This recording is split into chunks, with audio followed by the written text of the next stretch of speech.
ಶ್ರೀ ಗುರುಬಸವಲಿಂಗಾಯ ನಮಃ.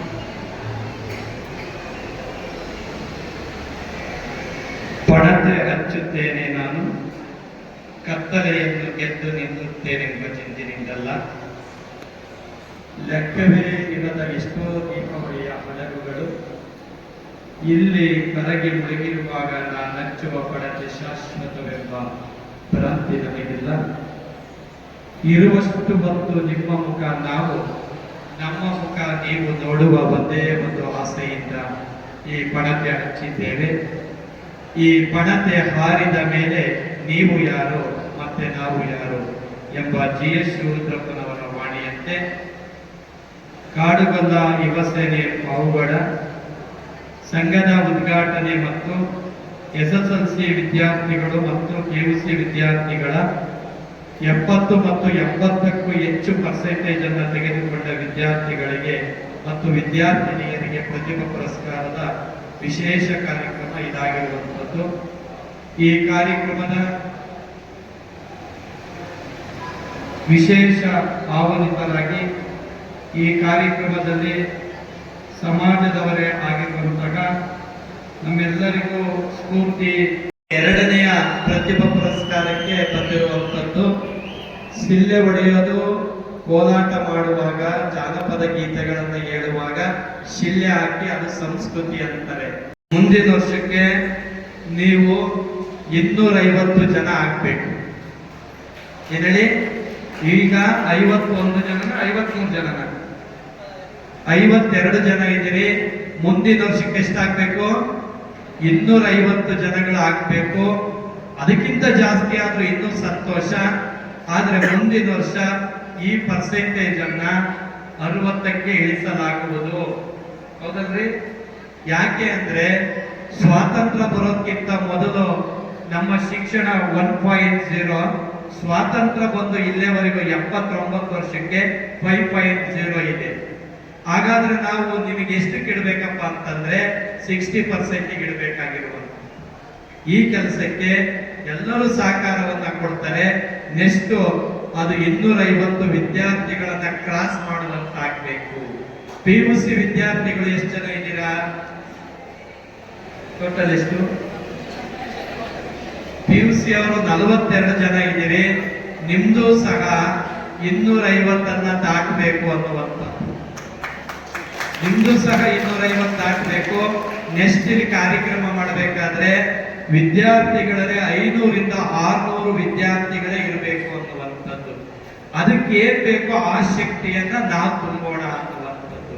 ನೀವೆಲ್ಲ ರೆಡಿ ಇದ್ದೀರಾ? ಹಾಗಾದ್ರೆ ನಿಮ್ಮ ಸ್ಕಿಲ್ ಡೆವಲಪ್ಮೆಂಟ್, ನಿಮ್ಮ ಶಿಕ್ಷಣದ ಡೆವಲಪ್ಮೆಂಟ್ ಯಾಕಾಗಬೇಕು ಅನ್ನುವಂಥದ್ದು. ನಿಮಗೊಂದು 10 ರಸಪ್ರಶ್ನೆಗಳನ್ನ ಕೇಳೋದ್ರ ಮೂಲಕವಾಗಿ ಈ ಪ್ರತಿಭಾ ಪುರಸ್ಕಾರ ವಿದ್ಯಾರ್ಥಿಗಳೊಂದಿಗೆ ಮಾತನಾಡುವಂಥದ್ದು. ನಾನು ಶಾಸಕರು ಬರಲಿ ಅಂತ ಕಾಯ್ತಾ ಇದ್ದೆ, ಅವ್ರು ನನಗೆ ಮೊದಲು ಕೊಟ್ಬಿಟ್ರು. ವೆಂಕಟೇಶನರೇ, ಅವ್ರು ಬರಲಿ, ಕೆಲವು ಸಮಸ್ಯೆಗಳು, ಸಂಘರ್ಷಗಳು, ಸವಾಲುಗಳಿವೆ, ಅವ್ರ ಜೊತೆ ಮಾತಾಡಬೇಕು ಅಂತ. ಆದ್ರೆ ವಿದ್ಯಾರ್ಥಿಗಳಿರೋದ್ರಿಂದ ಅವ್ರು ಬರೋವರೆಗೂ ವಿದ್ಯಾರ್ಥಿಗಳ ಜೊತೆ ಮಾತನಾಡೋದು ಅನ್ನುವಂಥದ್ದು. ಕರ್ನಾಟಕದ ಮೊಟ್ಟ ಮೊದಲ ಕೆರೆ ಯಾವುದು? ಯಾರು ಹೇಳ್ತೀರೋ ಅವ್ರಿಗೊಂದು ಪೆನ್ ಕೊಡೋಣ. ಕರ್ನಾಟಕದ ಮೊಟ್ಟ ಮೊದಲ ಕೆರೆ ಯಾವುದು? ಎಲ್ಲರಿಗೂ ಖುಷಿ ಸಂತೋಷವನ್ನ ಕೊಡುವಂಥದ್ದು. ತೊಟ್ಟಿಲ ಹೊತ್ತುಕೊಂಡು ತವ ಬಣ್ಣ ಉಟ್ಟುಕೊಂಡು ಅಪ್ಪ ಕೊಟ್ಟೆಮ್ಮೆ ಒಡೆಕೊಂಡು ತಂಗೆಮ್ಮ ದಿಟ್ಟೆತ್ತಿ ತಿರಗ ನೋಡಾಳ. ಅರಳು ಎಲೆ ಮುದ್ದು ಬೆಳ್ಳಿ ತಾವರೆ ಮುದ್ದು ಹಣ್ಣುಳ್ಳ ಮರಕ್ಕೆ ಗಿಳಿ ಮುದ್ದು, ಹಣ್ಣುಳ್ಳ ಮರಕ್ಕೆ ಗಿಳಿ ಮುದ್ದು ನನಕಂದ ನೀ ಮುದ್ದು ನನ್ನ ಮನೆಗೆಲ್ಲ ಅನ್ನುವಂಥದ್ದು. ತೊಟ್ಟಿಲ ಹೊತ್ತುಕೊಂಡು ತವ ಬಣ್ಣ ಉಟ್ಟುಕೊಂಡು, ಆಗ ಎಲ್ಲ ತಾಯಂದಿರರು ಕಾರು ಬೈಕು ಏನು ಇರ್ಲಿಲ್ಲ, ಇತ್ತ. ಅವಾಗ ಏನ್ ಮಾಡೋರು ಅಂದ್ರೆ ಬಳುವಳಿಯಾಗಿ ತಂದಿದ್ದೇನೆ. ಅದರ ಒಂದು ಮಾತ್ರೆಯ ಬೆಲೆ ಏನೇಳಿ, ಒಂದು ಮಾತ್ರೆಯ ಬೆಲೆ 50,000 ರೂಗಳು. 5 ಮಾತ್ರೆಗೆ ಎಷ್ಟಾಯ್ತು ಪತ್ರಕರ್ತೆ? 2.5 ಆಯ್ತು. ಈಗ ಎಷ್ಟು ಜನಕ್ಕೆ ಆ ಮಾತ್ರೆಗಳು ಬೇಕು? ಕೈ ಎತ್ತಿ. 2 ಲಕ್ಷ ಕೊಡಬೇಕು. ಓಕೆ, ಅವ್ರಿಗೊಂದ್ಸಲ ಜೋರಾಗಿ ಚಪ್ಪಳೆಯನ್ನ ತಟ್ಟಿ ತಿಮ್ಮರಾಯಪ್ಪರೇ ಹೆಂಗ್ ಕೊಡ್ಬೇಕು ಹೇಳಿ, ನೀವ್ ಹೇಳಿ. ಫ್ರೀಯಾಗಿ ಕೊಡ್ಬೇಕು, ದುಡ್ಡಿ ಕೊಡ್ಬೇಕಾ? ದುಡ್ಡಿಗಲ್ವಾ? ಓಕೆ, ನಮ್ ತಿಮ್ಮರಾಯಪ್ಪರು ಅಷ್ಟು ಜನ ಕೊಡಿಸ್ತಾರಂತೆ ಫ್ರೀಯಾಗಿ. ಎಷ್ಟು ಜನ ತಗೊಳಕ್ ರೆಡಿ ಇದ್ದೀರಾ? ಎಲ್ಲರೂ ತಗೊಳಕ್ ರೆಡಿ ಇದ್ದೀರಿ. ಹಾಗಾದ್ರೆ ಅದನ್ನ ಕಡಿಮೆ ಮಾಡಿದ್ರೆ 5,000 ರೂಪಾಯಿ ಮಾತ್ರ ಆದ್ರೆ ಎಷ್ಟಾಗುತ್ತೆ? 25,000. ಎಷ್ಟು ಜನಕ್ಕೆ ಬೇಕು ಈಗ ಮಾತ್ರೆಗಳು? ಈಗ ಎಲ್ಲರೂ ತಗೊಳ್ತೀರಿ ಅನ್ಸುತ್ತೆ. ಫ್ರೀ ಕೊಡೋದಾ? ಮೇಡಮ್ ಏನ್ ಮಾಡೋದು? ಫ್ರೀ ಕೊಟ್ಬಿಡೋದು. ನಮ್ ಡಿ ಸಿ ಮೇಡಮ್ ಅವ್ರು ಹೇಳ್ತಾರೆ, ನನ್ನಂಗೆ ಅವ್ರು ಡಿ ಸಿ ಆಗ್ಬೇಕು ಅಂದ್ರೆ ಫ್ರೀ ಕೊಡಿ ಸ್ವಾಮೀಜಿ ಅಂತ ಹೇಳ್ತಿದ್ದಾರೆ. ಅವ್ರಿಗೊಂದ್ಸಲ ಜೋರಾಗಿ ಚಪ್ಪಳೆಯನ್ನ ಕಟ್ಟಿ ಅವ್ರಿಗೆ ಡಿ ಸಿ ಆಗ್ತೀನಿ ಅನ್ನೋರು ಎಷ್ಟು ಜನ ಇದ್ರ ಕೈ ಎತ್ತಿ. ವಾದನಯ್ಯ ಅನ್ನುವಂಥದ್ದು, ಬತ್ತಿ ಮುಟ್ಟಿದ ಜ್ಯೋತಿ ಎಲ್ಲ ಬತ್ತಿ ಹಪ್ಪುದಯ್ಯ, ಸಾಗರ ಮುಟ್ಟಿದ ನದಿಗಳೆಲ್ಲ ಸಾಗರ ಒಪ್ಪುದಯ್ಯ, ಪ್ರಸಾದ ಮುಟ್ಟಿದ ಪದಾರ್ಥವೆಲ್ಲ ಪ್ರಸಾದ ಒಪ್ಪುದಯ್ಯ, ಸಕಲೇಶ್ವರ ದೇವ ನಿಮ್ಮ ಮುಟ್ಟಿದವರೆಲ್ಲ ನಿಮ್ಮಂತಪ್ಪನಯ್ಯ ಅಂತ ಹೇಳ್ತಾರೆ. ದೀಪದಿಂದ ಒಂದು ದೀಪ ಹಚ್ಚಬೇಕಾಗಿರುವಂಥದ್ದು. ಅದಕ್ಕೆ ಜ್ಞಾನದ ದೀಪವನ್ನ ಜ್ಞಾನದ ದೀಪದ ಜೊತೆಗೆ ಹಚ್ಚುವಂಥದ್ದು. ಈಗ SLC ವಿದ್ಯಾರ್ಥಿಗಳು ಮತ್ತು PUC ವಿದ್ಯಾರ್ಥಿಗಳಿಗೆ ಮಾತ್ರ. ಅದರಿಂದ ಒಳಗಡೆ ಇರೋ ಮಕ್ಕಳಿದ್ದೀರಾ? ಯಾರಾದ್ರೂ ಇದ್ದೀರಾ? ಓಕೆ, ಮಾತ್ರ ಈ ಸದ್ಯಕ್ಕೆ. ಆದ್ರೆ ಅವ್ರಿಗೂ ಮಾತ್ರೆಗಳಿದೆ, ಒಂದು ಮಾತ್ರೆ ವ್ಯತ್ಯಾಸ ಮಾಡ್ಕೊಳ್ಬೇಕು. ಹಾಗಾದ್ರೆ ಸ್ವಾಮೀಜಿ ಈ ಮಾತ್ರೆಗಳನ್ನ ನೀವು ನುಂಗಿದ್ದೀರಾ ಅಂತ ಪ್ರಶ್ನೆ ಕೇಳ್ಬೋದು. ನುಂಗಿದ್ವಾ? ನಾನು ಖಂಡಿತವಾಗಿ ಈ ಮಾತ್ರೆಗಳನ್ನ ಬಳಸ್ಕೊಂಡಿದ್ದೇನೆ. ಈ ಮಾತ್ರೆಗಳನ್ನ ನುಂಗೋದ್ರ ಮೂಲಕವಾಗಿ ನಾನು ಸುಮಾರು ಡಿಗ್ರಿಗಳನ್ನ ಅಧ್ಯಯನ ಮಾಡಿದ್ದೇನೆ. ಈ ಮಾತ್ರೆಗಳ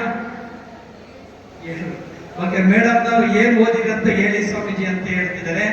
ಆ ಮಾತ್ರೆಗಳ ಪ್ರಭಾವ ಏನಪ್ಪಾ ಅಂದ್ರೆ, ನಾನು ಆ ಮಾತ್ರೆಗಳನ್ನ ನುಂಗಿದ ಮೇಲೆ ಇದುವರೆಗೂ ನಾನು ಆ ಮಾತ್ರೆಗಳನ್ನು ತೆಗೆದ ಮೇಲೆ ಫೇಲ್ ಆಗಿಲ್ಲ. ಆ ಮಾತ್ರೆಗಳನ್ನ ತೆಗೆದುಕೊಂಡ್ಮೇಲೆ ನಾನು ಫೇಲ್ ಆಗಿಲ್ಲ. ಹಾಗಾದ್ರೆ ಏನೇನು ಅಂದ್ರೆ, ನಾನು ನಿಮ್ಮ ಹಾಗೆ PUC ಮಾಡಿದ್ದೇನೆ, ಕನ್ನಡ ಮೇಜರ್ ಡಿಗ್ರಿ ಮಾಡಿದ್ದೇನೆ, ಮತ್ತೆ ಬಸವ ತತ್ವ ಡಿಗ್ರಿ ಮಾಡಿದ್ದೇನೆ, ಸಂಸ್ಕೃತ ವಿದ್ವತ್ ಡಿಗ್ರಿ ಮಾಡಿದ್ದೇನೆ, ಮತ್ತೆ BEd ಮಾಡಿದ್ದೇನೆ, Kannada MA, English MA, history MA, sociology MA, Sanskrit MA, political MA, ಪತ್ರಿಕೋದ್ಯಮ MA, BEd, MPhil, PhD, ಲಾ ಮಾಡಿದ್ದೇನೆ. ಈಗ ಪ್ರಾಕ್ಟೀಸ್ ಹೋಗಿದ್ರು ನಾನು ನೆಲಮಂಗಲದಲ್ಲಿ ಅಂತ ಸಂಸ್ಕೃತ ವೇದಮೂಲ, ಆಗಮ, ವಿದ್ವತ್ತು, ಪ್ರವಾರ, ಪ್ರವೀಣ, ಜ್ಯೋತಿಷ್ಯ ಡಿಪ್ಲೊಮೊ, ವಾಸ್ತು ಡಿಪ್ಲೊಮೊ, ನ್ಯೂಮರಾಲಜಿ ಡಿಪ್ಲೊಮೊ, ಈಗ LLM ಮಾಡ್ತಾ ಇದ್ದೇನೆ ಅನ್ನುವಂಥದ್ದು, MSW ಓದ್ತಾ ಇದ್ದೀನಿ ಅನ್ನುವಂಥದ್ದು. ನಾನು KSET ಪರೀಕ್ಷೆ ಪಾಸ್ ಮಾಡಿದ್ದೇನೆ ಅನ್ನುವಂಥದ್ದು, ಕನ್ನಡದಲ್ಲಿ KSET ಪರೀಕ್ಷೆ ಪಾಸ್ ಮಾಡಿದ್ದೇನೆ, ನೀಟ್ ಎಕ್ಸಾಮ್ ಸಂಸ್ಕೃತ ಬಂದಿದ್ದೇನೆ ಅನ್ನುವಂಥದ್ದು. ಯಾಕೆ ಈ ಮಾತನ್ನ ನಿಮಗೆ ಹೇಳ್ತೀನಿ ಅಂದ್ರೆ, ಈ 5 ಮಾತ್ರೆಗಳ ಪ್ರಭಾವ ಈಗಿದೆ ಅಂತ. ಈಗ ಎಷ್ಟು ಜನಕ್ಕೆ ಮಾತ್ರೆ ಬೇಕು? ಈ ಕೈ ಎತ್ತಿ. PUC ಅವರು ಮೊದಲನೆಯ ಮಾತ್ರೆ 3:30ಗೆ ಹೇಳ್ಬೇಕು. ಇದು ಮೊದಲನೆಯ ಮಾತ್ರೆ. 3:30 ಕ್ಲಾಕ್ ಮಾರ್ನಿಂಗ್ AM. ಇದು ಮೊದಲನೆಯ ಮಾತ್ರೆ. ಇದು SLC ಮತ್ತೆ PUC ಅವರಿಗೆ ಮಾತ್ರ. ಅದ್ರ ಒಳಗಡೆ ಇರೋರು 4 ಗಂಟೆ, 5 ಗಂಟೆ, 5:30, 6 ಗಂಟೆ. ನಿಮ್ಮಲ್ಲಿ 1ನೇ ಕ್ಲಾಸು UKG LKG ಓದ್ತಾರೆ ಅಂದ್ರೆ ಅವ್ರನ್ನ 6:30ಗೆ ಎಬ್ಬರಿಸಿ. ಇದು 1ನೇ ಮಾತ್ರೆ ಅನ್ನುವಂಥದ್ದು. ಒಬ್ಬ ಆರೋಗ್ಯಕರವಾದ ಮನುಷ್ಯ ಇರಬೇಕು ಅಂದ್ರೆ, ಆರೋಗ್ಯಕರವಾದ ವ್ಯಕ್ತಿ ಇರಬೇಕು ಅಂತಂದ್ರೆ ಕನಿಷ್ಠ 6:30ಯಿಂದ 7 ತಾಸು ನಿದ್ದೆ ಮಾಡಬೇಕು. ಎಷ್ಟು? 6:30ಯಿಂದ 7 ತಾಸು ನಿದ್ದೆ ಮಾಡಬೇಕು.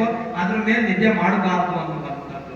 ಮತ್ತೆ ವಿದ್ಯಾರ್ಥಿಗಳು ಹಗಲೊತ್ತು ಮಲಗಲೇಬಾರ್ದು ಅನ್ನುವಂಥದ್ದು. ಹಗಲೊತ್ತು ಮಲಗಬಾರ್ದು ವಿದ್ಯಾರ್ಥಿ. ಬಹಳ ತೆಳ್ಳಗಿದ್ದೀರಿ ಅಂದ್ರೆ 1 ಗಂಟೆ ಮಲಗಬಹುದು. ಹಗಲೊತ್ತು ಬಹಳ ತೆಳ್ಳಗಿದ್ದೀರಿ, ಬ್ಲಡ್ ಮಹಿಳೆಯರಿಗೆ 12 ಪಾಯಿಂಟ್ ಇರಬೇಕು, ಪುರುಷರಿಗೆ 12 ಪಾಯಿಂಟ್ ಇರಬೇಕು ಬ್ಲಡ್. ನಿಮಗೇನಾದ್ರೂ 12 ಪಾಯಿಂಟ್ ಒಳಗಿದ್ರೆ ಅಂದ್ರೆ ಮಧ್ಯಾಹ್ನ 3 ತಾಸು ಮಲಗಬೇಕು ಅನ್ನುವಂಥದ್ದು. ಇದು ಆರೋಗ್ಯದ ಗುಟ್ಟು. ಹಾಗಾದ್ರೆ ಮೊದಲನೆಯ ಮಾತ್ರೆ 3:30. SLC ಮತ್ತೆ PUC ಸೆಕೆಂಡ್ ಇಯರ್ ಅವರಿಗೆ ಮಾತ್ರ ಇದು. ಆದ್ರೆ ಡಿಗ್ರಿ ಅವರು PhD ಮಾಡೋರಿಗೂ 3:30ನೇ ಅವರಿಗೆ ಇದು ಮೊದಲನೆಯ ಮಾತ್ರೆ. ಎರಡನೆಯ ಮಾತ್ರೆ ಅಂದ್ರೆ 15 ನಿಮಿಷ ನಿತ್ಯ ಕರ್ಮಗಳನ್ನ ಮುಗಿಸಿ 15 ನಿಮಿಷ ಪೂರ್ವ ಮತ್ತೆ ಉತ್ತರಕ್ಕೆ ಧ್ಯಾನ ಮಾಡಬೇಕು. ಏನ್ ನಿಮಗೆ ದೇವ್ರ ನೆನಪು ಬರುತ್ತೋ, ಓಂ ನಮಃ ಶಿವಾಯ ಯಾವ್ದ್ರ ಮೇಲೆ ನಂಬಿಕೆ ಇರುತ್ತೋ ಧ್ಯಾನ ಮಾಡಬೇಕು. 15 ನಿಮಿಷ ಧ್ಯಾನ ಮಾಡೋದು ಇದು 2ನೇ ಮಾತ್ರೆ. 3ನೇ ಮಾತ್ರೆ ಏನಪ್ಪಾ ಅಂದ್ರೆ ಒಂದು ಸಬ್ಜೆಕ್ಟ್ ಅನ್ನ 45 ನಿಮಿಷ ಮಾತ್ರ ಓದ್ಬೇಕು. 45 ಮಿನಿಟ್ ಒಂದು ಸಬ್ಜೆಕ್ಟ್. ಇನ್ನು 15 ನಿಮಿಷ ನಿಮ್ಮ ತಂದೆ ತಾಯಿಗಳಿಗೆ ಹೆಲ್ಪ್ ಮಾಡಬೇಕು. ಅವ್ರು ಯಾವ ಕೃಷಿ ಕಾಯಕ ಮಾಡ್ತಾರೆ, ಏನ್ ಮಾಡ್ತಾರೆ ಅನ್ನೋದಕ್ಕೆ ನೀವು ಹೆಲ್ಪ್ ಮಾಡಬೇಕು. ಇನ್ನು ಮತ್ತೆ 45 ನಿಮಿಷ ನಿಮಗೆ ಯಾವ ಸಬ್ಜೆಕ್ಟ್ ಕಷ್ಟವಾಗಿರುತ್ತೋ ಅದನ್ನ ಮೊದಲು ತಗೊಳ್ಬೇಕು. ಆಮೇಲೆ ಅದಕ್ಕಿಂತ ಸ್ವಲ್ಪ ಸುಲಭ ಇರೋದು ಹಿಂಗೆ ಟೈಮ್ ಟೇಬಲ್ ಹಾಕೋಬೇಕು. 6 ಸಬ್ಜೆಕ್ಟ್ಗೂ ಟೈಮ್ ಟೇಬಲ್ ಹಾಕೋಬೇಕು. ನೀವು ಓದೋದು 3:30 ಎದ್ರೆ 4 ಗಂಟೆಯಿಂದ ಪ್ರಾರಂಭ ಮಾಡ್ತೀರಾ. 15 ನಿಮಿಷ ನಿತ್ಯ ಕರ್ಮ, 15 ನಿಮಿಷ ಧ್ಯಾನ, 4ರಿಂದ 5, 5ರಿಂದ 6, 6ರಿಂದ 7, 7ರಿಂದ 8, 8ರಿಂದ 9, ಇಲ್ಲ 5 ತಾಸು ಆಗುತ್ತೆ. ಸಂಜೆಗೆ ನೀವು ಎಷ್ಟು ಗಂಟೆಗೆ ಮಲಗಬೇಕಪ್ಪ ಅಂದ್ರೆ 8 ಗಂಟೆಗೆ ಮಲಗಬೇಕು. ಮೊಬೈಲ್ 6 ಗಂಟೆಗೆ ಸ್ವಿಚ್ ಆಫ್ ಮಾಡಬೇಕು. ಮೊಬೈಲ್ ಎಷ್ಟು ಗಂಟೆ ಸ್ವಿಚ್ ಆಫ್ ಮಾಡಬೇಕು? 6 ಗಂಟೆಗೆ ಸ್ವಿಚ್ ಆಫ್ ಮಾಡಬೇಕು. ಮಲಗೋದ್ಕಿಂತ ಮೊದಲು 2 ಗಂಟೆ ಮುಂಚೆನೆ ಮೊಬೈಲ್ ಸ್ವಿಚ್ ಆಫ್ ಮಾಡಬೇಕು. ಆಗ 8ರಿಂದ 9, 9ರಿಂದ 10, 10ರಿಂದ 11, 11ರಿಂದ 12, 12ರಿಂದ 1, 1ರಿಂದ 2, 2ರಿಂದ 3 ಎಷ್ಟು ಗಂಟೆ ಆಯ್ತು? 7 ತಾಸು ನಿದ್ರೆ ಮಾಡಬಹುದು. ನೀವು 5 ಗಂಟೆಗೆ ಮೊಬೈಲ್ ಸ್ವಿಚ್ ಆಫ್ ಮಾಡಿದ್ರೆ ಇನ್ನೂ ಒಳ್ಳೆಯದು. ಅವಾಗ ನಿಮ್ಮ ಜ್ಞಾಪಕ ಶಕ್ತಿ ಹೆಚ್ಚಾಗುತ್ತೆ. ಯಾರು ಹೆಚ್ಚು ಮೊಬೈಲ್ ಅನ್ನ ಬಳಸ್ತಿರೋ ಜ್ಞಾಪಕ ಶಕ್ತಿ ಕಡಿಮೆ ಆಗುತ್ತೆ ಅನ್ನುವಂಥದ್ದು. ಇದನ್ನ ನಾನು ಪ್ರಯೋಗ ಮಾಡಿದ್ದೀನಿ. ನಮ್ಮ ಜಾತ್ರೆ ಟೈಮ್ನಲ್ಲಿ 3 ತಿಂಗಳು ಸರಿಯಾಗಿ ಫೋನ್ ಬಳಸ್ದೆ. ಧ್ಯಾನ ಮಾಡ್ಬೇಕಾದ್ರೆ 2 ನಿಮಿಷಕ್ಕೆ ಧ್ಯಾನ ಹತ್ತೋದು 10 ನಿಮಿಷ ತಗೊಂತ ಧ್ಯಾನದ ಸ್ಥಿತಿ ತಗೊಳಕ್ಕೆ. ನಾನು ಅವಾಗ ಅನ್ಕೊಂಡೆ ಇದು ನಮ್ಮ ಧ್ಯಾನವನ್ನ ಹಾಳು ಮಾಡ್ತಾ ಇದೆ ಮೊಬೈಲ್ ಅಂತ. ಅದು ಬಳಸಲಿಲ್ಲ ಅಂದ್ರೆ ಜಾತ್ರೆ ಮಾಡಕ್ ಆಗೋದಿಲ್ಲ. ಫೋನ್ ಮಾಡ್ತಾನೆ ಇರ್ತಾರೆ. ನಾನು ಚಂದ್ರಶೇಖರ್ಗೆ ಎಷ್ಟೋ ಸಲ ಶಾಲು ಹಾರಬೇಕು ಅಂತ ಹೇಳ್ತಾ ಇದ್ದೆ. ಯಾಕೆ ಮಾತು ಹೇಳ್ತಾ ಇದ್ದೆ ಅಂದ್ರೆ ನೀವು ಮೊಬೈಲ್ ಇಂದ ಎಷ್ಟು ದೂರ ಇರ್ತೀರೋ ಅದಕ್ಕೆ ಮೊಬೈಲ್ ಸ್ಲೋ ಪಾಯಿಸನ್ ಅಂತ ಕರೀತಾರೆ. ಮೊಬೈಲ್ ಅನ್ನ ಏನಂತ ಕರೀತಾರೆ? Slow poison. ಆದ್ರೆ ಅದನ್ನ ಬಹಳ ಮೊಬೈಲ್ ಅನ್ನೇ ಬಳಸಿಲ್ಲ ಅನ್ನೋರು ಎಷ್ಟು ಜನ ಇದ್ರೆ ಕೈ ಎತ್ರಿ. ಎಲ್ಲರೂ ಸ್ಲೋ ಪಾಯಿಸನ್ ಇಟ್ಕೊಂಡಿರಿ ಅಂತ ನನ್ನಾದಿಯಾಗಿ ಎಲ್ಲರೂ. ಆದ್ರೆ ಅದನ್ನ ಕಡಿಮೆ ಹಂತದಲ್ಲಿ ಬಳಸಿ ಅಂತ. ಇಲ್ಲ ಅಂದ್ರೆ ನಿಮ್ಮನ್ನ ತಿಂದಾಕುತ್ತೆ. ನೀವು ಅದರಲ್ಲಿ ಎಲ್ಲವೂ ಇದೆ. ಬೆಂಕಿ ಪಟ್ಟಣ, ಬೆಂಕಿನೂ ಹಚ್ಕೊಬಹುದು, ಏನ್ ಮಾಡ್ಬೋದು, ಒಲೆನೂ ಹಚ್ಬೋದು, ಬೇಡ ಅಂದ್ರೆ ಬೇರೆಯವ್ರ ಮನೆಗೂ ಹಚ್ಬೋದು. ಆ ತರ ಇರುವಂತದ್ದು ಸ್ಲೋ ಬೆಂಕಿ ಪಟ್ಟಣ. ಅದಕ್ಕೆ ಚಾಕು, ತರಕಾರಿನೂ ಕಟ್ ಮಾಡ್ಬೋದು. ಅದೇನಾದ್ರೂ ಜಾರಿದ್ರೆ ಏಕಾಗ್ರತೆ ಹೋದ್ರೆ ಬೆರಳು ಕಟ್ಟಾಗುತ್ತೆ ಅಂತ. 3ನೇ ಮಾತ್ರ ಎಷ್ಟು? 3ನೇ ಮಾತ್ರ ಏನ್ ವಿಚಾರ? ಅದು ಏನ್ ಮಾಡ್ಕೋಬೇಕು? ಪಟ್ಟಿ ಮಾಡ್ಕೋಬೇಕು. ಪೀಠಿಕೆ, ಕಾರಣಗಳು, ಪರಿಹಾರಗಳು, ಪರಿಣಾಮಗಳು, ಇದನ್ನ ಕ್ಲೀನ್ ಆಗಿ ಬರ್ಕೊಂಡು ಒಂದು ಟಿಪ್ಪಣಿ ಮಾಡ್ಕೋಬೇಕು. ಸಮಯ ಸಿಕ್ಕಾಗ ಅದನ್ನ ಮೆಲುಕು ಹಾಕ್ತಾ ಹೋಗ್ಬೇಕು. ಇದು 4ನೇ ಮಾತ್ರೆ. 5ನೇ ಮಾತ್ರೆ ಏನಪ್ಪಾ ಅಂದ್ರೆ ನಿನ್ನನ್ನ ನೀನು ಯಾರಿಗೂ ಹೋಲಿಸ್ಕೊಳ್ಬಾರ್ದು. ಬಡತನ ಇದೆಯಾ ಅದನ್ನ ಮೈ ಹೊತ್ಕೋಬಾರ್ದು, ಸಿರಿತನ ಇದೆಯಾ ಅದನ್ನ ಮೈ ಹೊತ್ಕೋಬಾರ್ದು. ಯಾಕೆ ಅಂದ್ರೆ ಅದನ್ನ ದೂರ ಇಟ್ಟು ವಿದ್ಯಾರ್ಥಿಗಳಾಗ್ಬೇಕು, ಕಷ್ಟಪಟ್ಟು ಓದ್ಬೇಕು. ಬಡತನ ಸಿರಿತನ ಸ್ಥಿರವಲ್ಲ ಮನುಜ. ಬಡತನ ಬಂದಾಗ ಧ್ಯಾನ ಮಾಡು, ಸಿರಿತನ ಬಂದಾಗ ದಾನ ಮಾಡು. ಬಡತನ ಸಿರಿತನ ಸ್ಥಿರವಲ್ಲ ಮನುಜ ಅಂತ ಹೇಳ್ತಾರೆ. ಅದಕ್ಕೆ ಈ 5 ಮಾತ್ರೆಗಳನ್ನ ಯಾರು ಪ್ರಾಕ್ಟಿಕಲ್ ಆಗಿ ಮಾಡ್ತಿರೋ ಅವರು 100ಕ್ಕೆ 200% ನೀವು ಸಕ್ಸಸ್ ಆಗ್ತೀರಿ. ಒಂದು ವೇಳೆ ನೀವು ಸಕ್ಸಸ್ ಆಗಲಿಲ್ಲ ಅಂದ್ರೆ ನನ್ ಫೋನ್ ಮಾಡಿ ಕೇಳಿ, ಬಾಂಡ್ ಪೇಪರ್ ತರ್ರಿ, ನಾನು ಈಗಲೇ ಸೈನ್ ಹಾಕೊಡ್ತೀನಿ. ನೀವು ಫೇಲ್ ಆದ್ರೆ ನಾನು ಜವಾಬ್ದಾರಿ. ಯಾಕೆ ಅಂದ್ರೆ ಇದು ವೇದದ ಮಾತಲ್ಲ, ಇದು ಅನುಭವ ಜನ್ಯವಾದ ಮಾತು. ಅದಕ್ಕೆ ಇದು ಪ್ರಾಕ್ಟಿಕಲ್ ನಾನೇ ಮಾಡಿ ನಿಮಗೆ ಹೇಳ್ತಾ ಇರುವಂತದ್ದು. ಈ ಮಾತ್ರೆಯಲ್ಲಿ ಏನಾದ್ರೂ ಡೌಟ್ ಇದೆಯಾ? ನಿಮಗಲ್ಲ, ಅವ್ರ ವಿದ್ಯಾರ್ಥಿಗಳು, ನಿಮಗೇನಾದ್ರೂ ಡೌಟ್ ಇದೆಯಾ? ಹಾಗಾದ್ರೆ ನಿಮಗೆ ಏಕಾಗ್ರತೆ ಉತ್ಪತ್ತಿಯಾಗೋದು ಇದು ನಿರಂತರವಾಗಿ 6 ತಿಂಗಳು ನಿರಂತರ ಮಾಡಿದ್ರೆ 100% ಏಕಾಗ್ರತೆ ಬರುತ್ತೆ. 100ಕ್ಕೆ 100 ಏಕಾಗ್ರತೆ ಬರುತ್ತೆ. ಇದನ್ನ 5 ವರ್ಷ ಕಂಟಿನ್ಯೂ ಮಾಡಿದ್ರೆ ಎಲ್ಲ ಫೋನ್ ನಂಬರ್ಗಳನ್ನ ಹಂಗೆ ಬಾಯಾಗ ಹೇಳ್ಬಿಡ್ಬೋದು. ಎಲ್ಲ ಇಸ್ವಿಗಳನ್ನ ಬಾಯಲ್ಲಿ ಹೇಳ್ಬೋದು, ಎಲ್ಲ ವಿಚಾರಗಳನ್ನ ತಲೆಯಲ್ಲಿ ಹಾಗಾಗಿ ಹೇಳ್ಬೋದು. ಅದು ಇದರಿಂದ ಸಾಧ್ಯ ಇದೆ ಅನ್ನುವಂಥದ್ದು. ನಿಮ್ ಶಾಸಕರು ಬರಲಿಲ್ಲ, ಮಾತಾಡೋದನ್ನ ಕಂಟಿನ್ಯೂ. ಓಕೆ, ಹಾಗಾಗಿ ಇವತ್ತು ನಮ್ಮ ವಿದ್ಯಾರ್ಥಿಗಳಿಗೆ ನಿಜವಾಗ್ಲೂ ಆಗಬೇಕು, ಮೌಢ್ಯತೆ ಕಂದಾಚಾರದಿಂದ ದೂರ ಇಡಬೇಕು. ಮೌಢ್ಯತೆ ಕಂದಾಚಾರದಿಂದ ಯಾಕೆ ದೂರ ಇರಬೇಕಪ್ಪ ಅಂದ್ರೆ, ನಿಮಗೆ ಮೊದಲು ಶಿಕ್ಷಣ ಬೇಕು ಅನ್ನುವಂಥದ್ದು. ನಿಮಗೆ ಶಿಕ್ಷಣಕ್ಕೆ ತೊಂದರೆ ಆಗುತ್ತೆ ಸ್ವಾಮೀಜಿ ಅಂದ್ರೆ, ನಮ್ಮ ಮನೆಯಲ್ಲಿ ಓದ್ಸಕ್ಕಾಗಲ್ಲ ಅಂದ್ರೆ, ನಾವು ನಮ್ಮ ಒಣಕಲ್ಲು ಮಠದಿಂದ 1ನೇ ತರಗತಿಯಿಂದ ಅಪ್ ಟು PhD ವರೆಗೂ ನಾವು ಉಚಿತ ಓದಿಸ್ತೀವಿ. ಅಂತವರು ಗಮನಕ್ಕೆ ತಂದು ಚಂದ್ರಶೇಖರ್ ಅವರಿದ್ದಾರೆ, ಅವ್ರ ಜೊತೆಗೆ ಎಲ್ಲರೂ ಕಾಂಟ್ಯಾಕ್ಟ್ ಮಾಡಿ. ಅಥವಾ ನಿಮಗೆ ಹಾಸ್ಟೆಲ್ ಬೇಕು ಅಂದ್ರೆ, ಮತ್ತೆ ಏನಾದ್ರೂ ಸೌಲಭ್ಯಗಳು ಬೇಕು ಅಂದ್ರೆ ನನ್ನ ನಂಬರ್ ಕೊಟ್ಟಿರ್ತೀನಿ ಅವ್ರಿಗೆ, ಅವ್ರ ಹತ್ರ ಇರುತ್ತೆ. ಸ್ವಾಮೀಜಿ ಈಗ ಆಗ್ಬೇಕು ಅನ್ನುವಂಥದ್ದಿದ್ರೆ ಖಂಡಿತವಾಗಿ ನಿಮಗೆ ಮೂಲಭೂತ ಸೌಕರ್ಯಗಳನ್ನ ಒದಗಿಸಿ ಕೊಡುವ ಆದ್ಯ ಕರ್ತವ್ಯ ನಮ್ದು ಅನ್ನುವಂಥದ್ದು. ಅದು ನಾವು ಖಂಡಿತವಾಗಿ ಮಾಡ್ತೀವಿ. ಆದ್ರೆ ನೀವು ಹತ್ರದಲ್ಲಿ ಇರ್ತೀರಿ, ಆದ್ರೆ ಯಾವುದೇ ಜಾತಿ ಮತ ಪಂಥಗಳ ಭೇದವಿಲ್ಲದೆ ಯಾವ ಭೇದ ಭಾವ ಮಾಡಬಾರ್ದು. ಎಲ್ಲರ ಜೊತೆಯಲ್ಲಿ ನೀವು ಬೆರಿಬೇಕು, ಎಲ್ಲರ ಜೊತೆ ಹೊಂದ್ಕೊಳ್ಬೇಕು. ನೇಚರ್ ಈಸ್ ಎ ಟೀಚರ್ ಅಂತ ಕರೀತಾರೆ. ಯಾರು ನೇಚರಿನ ಜೊತೆಯಲ್ಲಿ, ಪ್ರಕೃತಿ ಜೊತೆಯಲ್ಲಿ ಇರ್ತಾರೋ ಅವರಿಗೆ ಮಾತ್ರ ಈ ಪ್ರಕೃತಿಯಲ್ಲಿ ಟೀಚರ್ ಆಗುತ್ತೆ ಅನ್ನುವಂಥದ್ದು. ಅದಕ್ಕೆ ಬಸವಣ್ಣ ಹೇಳಿದ್ದು ವರ್ಕ್ ಈಸ್ ವರ್ಕ್ಶಿಪ್ ಅಂತ, ಕಾಯಕವೇ ಕೈಲಾಸ ಅನ್ನುವಂಥ ಸಿದ್ಧಾಂತ. ನಿಮ್ಮ ಅಪ್ಪ ಅಮ್ಮ ಏನ್ ಕೆಲಸ ಮಾಡ್ತಾರೆ, ಕೃಷಿ ಕಾಯಕ ಮಾಡ್ತಾರ, ಅವ್ರ ಜೊತೆಗೆ ನೀನು 1 ಗಂಟೆ 2 ಗಂಟೆ ಕಾಯಕ ಮಾಡಬೇಕು. ಮೈಂಡ್ ರಿಲೀಫ್ ಆಗ್ಬೇಕು ಅಂದ್ರೆ ತಂದೆ ತಾಯಿಗಳ ಅಮ್ಮ ಅಡಿಗೆ ಮಾಡುತ್ತಾ ಪಾತ್ರೆ ಕೊಡ್ಕೊಡ್ಬೇಕು, ಕಸ ಹೊಡ್ಕೊಡ್ಬೇಕು, ನೆಲ ಒರೆಸ್ಬೇಕು. ನಾವು ಹಾಸ್ಟೆಲ್ ಇದ್ದಾಗ ಮಠದಲ್ಲಿ ಓದ್ಬೇಕಾದ್ರೆ ನಾವು ಪಾತ್ರೆ ತೊಳೆದಿದ್ವಿ. ನಾನು ಎಲ್ಲ ಅಡಿಗೆ ಮಾಡಕ್ ಕಲ್ತಿದ್ದೆ ಮಠದೊಳಗೆ ಅಂತ, ಎಲ್ಲ ಅಡಿಗೆ ಮಾಡಕ್ ಕಲ್ತಿದ್ದೆ. ಯಾಕೆ ಮಾತು ಹೇಳ್ತಿದೀವಿ ಅಂದ್ರೆ, ನಮ್ಮ ಕಾಯಕವನ್ನ ನಾವೇ ಮಾಡಬೇಕು. ಅದಕ್ಕೆ ಜ್ಞಾನದ ಬಲದಿಂದ ಅಜ್ಞಾನದ ಕೇಳು ನೋಡಯ್ಯ, ಜ್ಯೋತಿಯ ಬಲದಿಂದ ತಮಂದದ ಕೇಳು ನೋಡಯ್ಯ, ಪರುಷದ ಬಲದಿಂದ ಅವಲೋಕದ ಕೇಳು ನೋಡಯ್ಯ, ಕೂಡಲ ಸಂಘದ ಶರಣರ ಅನುಭಾವದಿಂದ ಎನ್ನ ಭವನ ಕೇಳು ನೋಡಯ್ಯ. ನಾವು ಶಿಕ್ಷಣವಂತರಾಗಬೇಕು, ಆಗ ಸಂಘಟನೆ ಬರುತ್ತೆ, ಆಮೇಲೆ ಹೋರಾಟ ಮಾಡಬೇಕು ಅನ್ನುವಂಥದ್ದು. ಇವತ್ತು ಬಹಳ ಜನಕ್ಕೆ ಏನಾಗಿದೆ ಅಂದ್ರೆ, ಬುಡಕಟ್ಟು ಸಂಪ್ರದಾಯದಿಂದ ಬಂದಂತ ಈ ಸಮಾಜ ಇವತ್ತು ಭಾರತದಲ್ಲಿ ಇನ್ನೂ ಸಹ ರಾಜಕೀಯ ಸ್ಥಾನಮಾನ, ಸಾಮಾಜಿಕ ಸ್ಥಾನಮಾನ, ಶೈಕ್ಷಣಿಕ ಸ್ಥಾನಮಾನ ಇನ್ನೂ ಸಿಕ್ಕಿಲ್ಲ. ಸಿಕ್ಕಿದೆಯಾ? ಈಗ 5.0 ಇದೆ ಎಜುಕೇಶನ್ ಅಂದ್ರೆ, ಬಹಳ ಜನ ಮಹಿಳೆಯರನ್ನ 10ನೇ ತರಗತಿ ಮೇಲೆ ಕಳಿಸೋದೇ ಇಲ್ಲ. ಅದು ಮೇಡಮ್ನವರು ಮಧುಗಿರಿ ತಾಲೂಕಿನವರು, ಆ ಕಾಲದಲ್ಲಿ ಅವರು DC ಆಗಿದ್ದಾರೆ ಅಂದ್ರೆ ಅವರ ತಂದೆ ತಾಯಿ, ಅವರ ಅಣ್ಣನ ಕೃಪೆ ಅನ್ನುವಂಥದ್ದು. ನಾವೆಲ್ಲರೂ ಸಹ ಇಲ್ಲಿ ಹೆಣ್ಣು ಗಂಡು ಅನ್ನುವಂಥ ಭೇದ ಭಾವ ಇಲ್ಲ.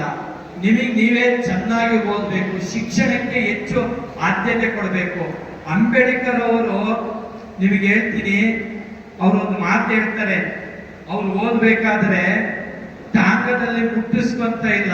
ಅವ್ರು ಮಳೆ ಬರುತ್ತೆ, ಟಾಂಗದೊಳಗೆ ಕೂತ್ಕೊಳ್ತಾರೆ, ಸವರ್ಣೀಯರು ಮೇಲ್ವರ್ಗದವರು ಬಂದು ಕಾಲಿಡಿದು ಕೆಳಗೆ ಹಿಡಿತಾರೆ.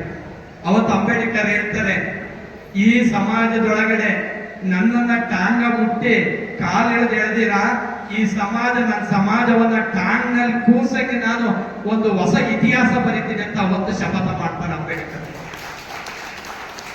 ಅವರು ಒಬ್ರು ಕೇಳ್ತಾರೆ, ಇಷ್ಟೊಂದು ಅದ್ಭುತವಾಗಿ ಸಂವಿಧಾನ ಹೆಂಗ್ ಬರ್ದ್ರಿ ಅಂತ ಅಂಬೇಡ್ಕರ್ ಕೇಳಿದಾಗ ತಿಮ್ಮಯ್ಯಪ್ಪರೇ ಅವ್ರು ಹೇಳ್ತಾರೆ, ನನ್ನ ಸಮಾಜಕ್ಕಾದ ಅವಮಾನಗಳು, ನನ್ನ ಸಮಾಜವನ್ನ ತುಚ್ಛವಾಗಿ ಸಮಾಜ ನೋಡ್ತಾ ಇತ್ತು, ನನ್ನ ಸಮಾಜವನ್ನ ನಾಯಿ ನರಿಗಳಿಗಿಂತ ಕಡೆಯಾಗಿ ನಡೆಸ್ಕೊಂಡಿರುವುದನ್ನ ನಾನು ರಕ್ತದಿಂದ ಸಂವಿಧಾನ ಬರ್ತಿದ್ದೀನಿ ಅಂತ ಅಂಬೇಡ್ಕರ್ ಅವರು ಹೇಳ್ತಾರೆ. ಬರೀ ಹಂಗೆ ಬೆನ್ನಲ್ಲಿ ಬರ್ದಿಲ್ಲ, ರಕ್ತದಿಂದ ನಾನು ಬರ್ದಿದ್ದೀನಿ ಅನ್ನುವಂಥ ಮಾತು ಹೇಳ್ತಾರೆ. ಇವತ್ತು ನೀವೆಲ್ಲರೂ ನೋಡಿ, ತಾಯಿಯ ಹೊಟ್ಟೆಯಲ್ಲಿ ಹುಟ್ಟಿದ ಮಗನನ್ನ ರಾಜನನ್ನಾಗಿ, ಅದು ರಾಣಿಯ ಹೊಟ್ಟೆಯಲ್ಲಿ ಹುಟ್ಟಿದ ಮಗನನ್ನ ರಾಜನನ್ನಾಗಿ ಸ್ವೀಕರಿಸುತ್ತಿತ್ತು ಈ ಸಮಾಜ. ಯಾವಾಗ? 1949 ನಮಗೆ ನಾವೇ ಸಂವಿಧಾನವನ್ನ ನಾವೇ ಅರ್ಪಣೆ ಬದಲಾವಣೆಯನ್ನ ಮಾಡಿಕೊಂಡಂಥದ್ದು 1950ಯಲ್ಲಿ ಸಾರ್ವತ್ರಿಕವಾಗಿ ಜಾರಿಗೆ ತಂದಂಥದ್ದು. ಅಲ್ಲಿಯವರೆಗೂ ರಾಣಿಯ ಹೊಟ್ಟೆಯಲ್ಲಿ ಹುಟ್ಟಿದ ನಮ್ಮ ನಾಡನ್ನ ಎಷ್ಟು ಮನೆತನಗಳು ಆಳಿವೆ? ನಮ್ಮ ನಾಡನ್ನ, ಕನ್ನಡ ನಾಡನ್ನ ಎಷ್ಟು ಮನೆತನಗಳು ಆಳಿವೆ? ಮೊದಲರ್ಯಾರು? ಕದಂಬರು, ಚಾಲುಕ್ಯರು, ಚೋಳರು, ಗಂಗರು, ರಾಷ್ಟ್ರಕೂಟರು, ಹೊಯ್ಸಳರು, ಮೈಸೂರು ಮನೆತನ. ಆದ್ರೆ ಅವತ್ತು ಅಂಬೇಡ್ಕರ್ ಹೇಳ್ತಾರೆ, ಅವರು ಹೇಳ್ತಾರೆ, ರಾಣಿಯ ಹೊಟ್ಟೆಯಲ್ಲಿ ಹುಟ್ಟಿದ ಮಗನನ್ನ ಈ ಸಮಾಜ ರಾಜನನ್ನಾಗಿ ಸ್ವೀಕರಿಸುತ್ತಿತ್ತು. ನನ್ನ ಸಂವಿಧಾನ ಅನುಷ್ಠಾನಕ್ಕೆ ಬಂದ ಮೇಲೆ ಮತಪೆಟ್ಟಿಗೆಯಲ್ಲಿ ರಾಜನನ್ನಾಗಿ ಹುಟ್ಟಿಸ್ತೀನಿ ಅನ್ನುವಂತ ಮಾತನ್ನ ಹೇಳ್ತಾರೆ. ಇವತ್ತು ತಿಮ್ಮರಾಯಪ್ಪರಿದ್ದಾರೆ ಅಂದ್ರೆ, ವೆಂಕಟೇಶ್ ಇದ್ದಾರೆ ಅಂದ್ರೆ, ಮತ್ತೆ ರಾಜಕಾರಣಿಗಳು ನಮ್ಮ ಗುಂಡುಮನೆ ತಿಪ್ಪೇಸ್ವಾಮಿ ಇದ್ದಾರೆ ಅಂದ್ರೆ ಅವರೆಲ್ಲರೂ ಮತಪೆಟ್ಟಿಗೆಯ ರಾಜರು. ಅಂಬೇಡ್ಕರ್ ಅವರು ಕೊಟ್ಟಂತಹ ಸರ್ವರಿಗೂ ಸಮಪಾಲು, ಸರ್ವರಿಗೂ ಸಮಬಾಳು ಆದಂತ ಸಿದ್ಧಾಂತದ ಅಡಿಯಲ್ಲಿ ಅಂಬೇಡ್ಕರ್ ಹೇಳ್ತಾರೆ, ನೀವು ಸುಮ್ಮನಿರಬಾರ್ದು, ನಿಮಗೆ ಯಾರು ಚೇರ್ ಹಾಕೋದಿಲ್ಲ, ಕುರ್ಚಿಗಳನ್ನ ಹಾಕೋದಿಲ್ಲ, ನೀವೇ ಹೇಳ್ಕೊಂಡ್ಬಿಟ್ಟು ಕೂತ್ಕೊಂಡು ಕೇಳಬೇಕು ಅನ್ನುವಂತ ಮಾತನ್ನ ಹೇಳ್ತಾರೆ. ಇವತ್ತು ಈ ಮಾತಿದೆಯಲ್ಲ ಎಲ್ಲರಿಗೂ ಅನ್ವಯಿಸುವಂಥದ್ದು. ಆದ್ರೆ ಇವತ್ತು ಮತದಾನ ಮಾಡಬೇಕಾದ್ರೆ ಹೆಂಗ್ ಮಾಡಬೇಕು ಅಂತ ಹೇಳ್ತಾರೆ, ಮತವನ್ನ ಮಾರಿಕೊಳ್ಳಬಾರದು ಅಂತ ಹೇಳ್ತಾರೆ ಅಂಬೇಡ್ಕರ್ ಅವರನ್ನ. ಈಗ ಒಂದು ಹೆಣ್ಣನ್ನ ಕೊಡ್ತೀರಿ, ಗಂಡಿಗೆ ಒಂದು ಹೆಣ್ಣು ಅಧಿಕ ಅಂಕ ಗಳಿಸಿರುವ ನನಗೆ ಇನ್ವಿಟೇಷನ್ ಅಲ್ಲಿ ತಪ್ಪು ತಿಳ್ಕೊಬೇಡಿ ಆಯೋಜಕರು, ಕಾಡು ಗೊಲ್ಲರನ್ನು ಮಾತ್ರ ಸನ್ಮಾನ ಮಾಡ್ತಾ ಇದ್ದಾರೆ. ಇನ್ನೊಬ್ರು ಗೊಲ್ಲರು ಇದಾರಲ್ವಾ ನಮ್ಮಲ್ಲಿ? ಎಷ್ಟು ಜನ ಗೊಲ್ಲರಿದ್ದಾರೆ? ಯಾಕೆಂದ್ರೆ ಈ ಒಂದು ಆಯೋಜನೆ ಮಾಡಿರೋದು ಇದು ಪೊಲಿಟಿಕಲಿ ಇದಾಗಬಾರ್ದು. ನಮ್ಮನ್ನ ಒಡೆದು ಅವರಿಂದ ಅವ್ರನ್ನ ನಮ್ಮಲ್ಲಿ ಏನು ಅಂತಂದ್ರೆ, ನಾನು ನೋಡಿರೋಂತೆ ಯಾದವಿ ಕಲಹ ಹೇಗೆ ಬಂತು? ಯಾದವಿ ಕಲಹ ಯದುವಂಶೀಯರಿಂದ ಬಂತು. ಕೃಷ್ಣ ನಮ್ಮದಲ್ಲಿ ಹುಟ್ಟಿರೋರು, ಹೆಮ್ಮೆ ಪಡುವಂತಹ ಕುಲ ನಮ್ಮದು ಎಲ್ಲರೂ. ನಾನು ಕುವೆಂಪುರವರು ಹೇಳಿದಂಗೆ ನಾವೆಲ್ಲರೂ ಒಂದೇ, ಎಲ್ಲ ಜನಾಂಗ ಕೂಡ ಒಂದೇ. ಏನಂದ್ರೆ ನೀವು ಸಮಾಜದವರು ಬಹಳ ಹಿಂದುಳಿದಿದ್ರೆ ನಿಮ್ಗೆ ಖಂಡಿತ ಒಂದು ಸ್ಪೆಷಲ್ ಪುಷ್ ಬೇಕು ಅಂತ ಅಂದ್ಬಿಟ್ಟು ನಾನು ನನ್ನ ಕಾರ್ಯದ ಒತ್ತಡದ ನಡುವೆ ಯಾಕೆ ಬಂದಿದ್ದೀನಿ ಅಂದ್ರೆ, ಖಂಡಿತ ಬೇರೆಯವ್ರಿಗೆಲ್ಲ ಇವತ್ತು ಪರಿಷ್ಠ ಜಾತಿ ಪರಿಷ್ಠ ಪಂಗಡದವರು ನನಗೆ ನಾನು ನೋಡಿದಾಗ ಅವರ ಕೇರಿಗಳು, ಅವರ ಊರುಗಳನ್ನು ನೋಡಿದ್ರೆ ನಮ್ಮವು ಬಹಳ ಕಾಡುಗೊಲ್ಲರ ಹಟ್ಟಿಗಳು ಬಹಳಷ್ಟು ಇದ್ದಿದೆ. ಆದ್ರೆ ಅದನ್ನು ಫರ್ದರ್ ಅಂದ್ರೆ ನನಗೆ ಗೊತ್ತಿಲ್ಲ, ನಮ್ದು ಅನ್ಸೋದು ಹೇಳ್ತಾ ಇದ್ದೀನಿ, ನನ್ನ ವೈಯಕ್ತಿಕ ಅನಿಸಿಕೆ. ಬಹುಶಃ ಎಲ್ಲರನ್ನು ಹೊಡೆದು ಇದು ಮಾಡಿದ್ರೆ ನಮಗೆ ಜನಸಂಖ್ಯೆ, ಪೊಲಿಟಿಕಲ್ ರೆಪ್ರೆಸೆಂಟೇಷನ್ ಬಹುಶಃ ಕಡಿಮೆ ಆಗ್ಬೋದು ಅಂತ ಅಂದ್ಕೊಂಡಿದ್ದೀನಿ. SSLC ಮತ್ತು PUC ಯಲ್ಲಿ 80ಕ್ಕಿಂತ ಅಧಿಕ ಅಂಕ ಗಳಿಸಿರುವ ಗೊಲ್ಲ ಸಮುದಾಯದ ಅಂತ ಹೇಳಬೇಕಾಗಿತ್ತು ಎದ್ರೆ ನಮ್ಮ ಚಂದ್ರಶೇಖರ್. ಸ್ವಲ್ಪ ನಾವು ನಮ್ಮ ವೈಶಾಲ್ಯತೆಯನ್ನು ತೋರಿಸ್ಕೋಬೇಕು. ನೆಕ್ಸ್ಟು ಎಲ್ಲ ಸಮಾಜದವ್ರಿಗೆ ಅಂತಂದ್ಬಿಟ್ಟು ಮಾಡೋಷ್ಟು ನಾವು ನಮ್ಮ ಹೃದಯ ವೈಶಾಲ್ಯತೆಯನ್ನು ಬೆಳೆಸ್ಕೋಬೇಕು. ಅದು ನಮ್ಮ ಧರ್ಮ ಅಂತಂದ್ಬಿಟ್ಟು ನಾನು ಹೇಳಲಿಕ್ಕೆ ಈ ಸಂದರ್ಭದಲ್ಲಿ ಇಚ್ಛೆ ಪಡ್ತೀನಿ. ಸಮುದಾಯದ ಪ್ರತಿಭಾವಂತ ವಿದ್ಯಾರ್ಥಿಗಳಿಗೆ ಪ್ರತಿಭಾ ಪುರಸ್ಕಾರ. ಸ್ವಲ್ಪ ತಾಳ್ಮೆಯಿಂದ ಇದ್ದು ಮಾತಾಡಲಿಲ್ಲ ಅಂದ್ರೆ ನನಗೂ ಮಾತಾಡಲಿಕ್ಕೆ ಹೆಚ್ಚು ಇದು. ಈ ಕಡೆ ಸ್ವಲ್ಪ ಪ್ರತಿಭಾ ಪುರಸ್ಕಾರ ಸಮಾರಂಭದ ಒಂದು ಅಧ್ಯಕ್ಷತೆಯನ್ನ, ದಿವ್ಯ ಸಾನ್ನಿಧ್ಯವನ್ನ ನಮ್ಮ ಶ್ರೀ ಬಸವ ರಮಾನಂದ ಗುರೂಜಿಯವರು ವಹಿಸಿದ್ದಾರೆ. ಡಾಕ್ಟರ್ ಅವರು ಕೂಡ ನಾವು ಕೂಡ ಅವರ ಒಂದು ಆಶ್ರಮಕ್ಕೆ ಹೋಗಿದ್ವಿ. ಸ್ವಾಮೀಜಿಯವರ ಬಗ್ಗೆ ಏನು ಹೆಗ್ಗಳಿಕೆ ಅಂತಂದ್ರೆ, ನನಗೆ ವೈಯಕ್ತಿಕವಾಗಿ ಅವ್ರು ಯಾರೋ ನಮ್ಮ ಸಮುದಾಯನ ಪ್ರತಿನಿಧಿಸ್ತಾ ಇದ್ದಾರೆ ಅಂತಲ್ಲ, ನಮ್ಮ ಪತ್ರಕರ್ತ ಮಿತ್ರರು ಇದ್ದೀರಾ, ಎಷ್ಟು 24 ಡಿಗ್ರಿಗಳನ್ನ ತೆಗೆದುಕೊಂಡಿದ್ದಾರೆ. ಒಬ್ಬ ಸ್ವಾಮೀಜಿ ಇಷ್ಟೊಂದು ಡಿಗ್ರಿಗಳನ್ನ, ಓದಿನ ಬಗ್ಗೆ ಇಷ್ಟೊಂದು ಹಸಿವಿರುವಂತಹ ಸ್ವಾಮೀಜಿ ನಮ್ಮ ಬಸವ ರಮಾನಂದ ಸ್ವಾಮೀಜಿಗಳು. ಆಮೇಲೆ ಲಾ ಕೂಡ ಮಾಡ್ತಾ ಇದ್ದಾರೆ. ಲಾ ಬಹುಶಃ ಸ್ವಾಮೀಜಿಗಳು ಲಾ ಮಾಡೋದು ಬಹುಶಃ ತುಂಬಾ ಕಡಿಮೆ, ಬಿಟ್ರೆ ಅವರು ಪ್ರಾಕ್ಟೀಸ್ ಮಾಡಿಬಿಡ್ತಾರೆ.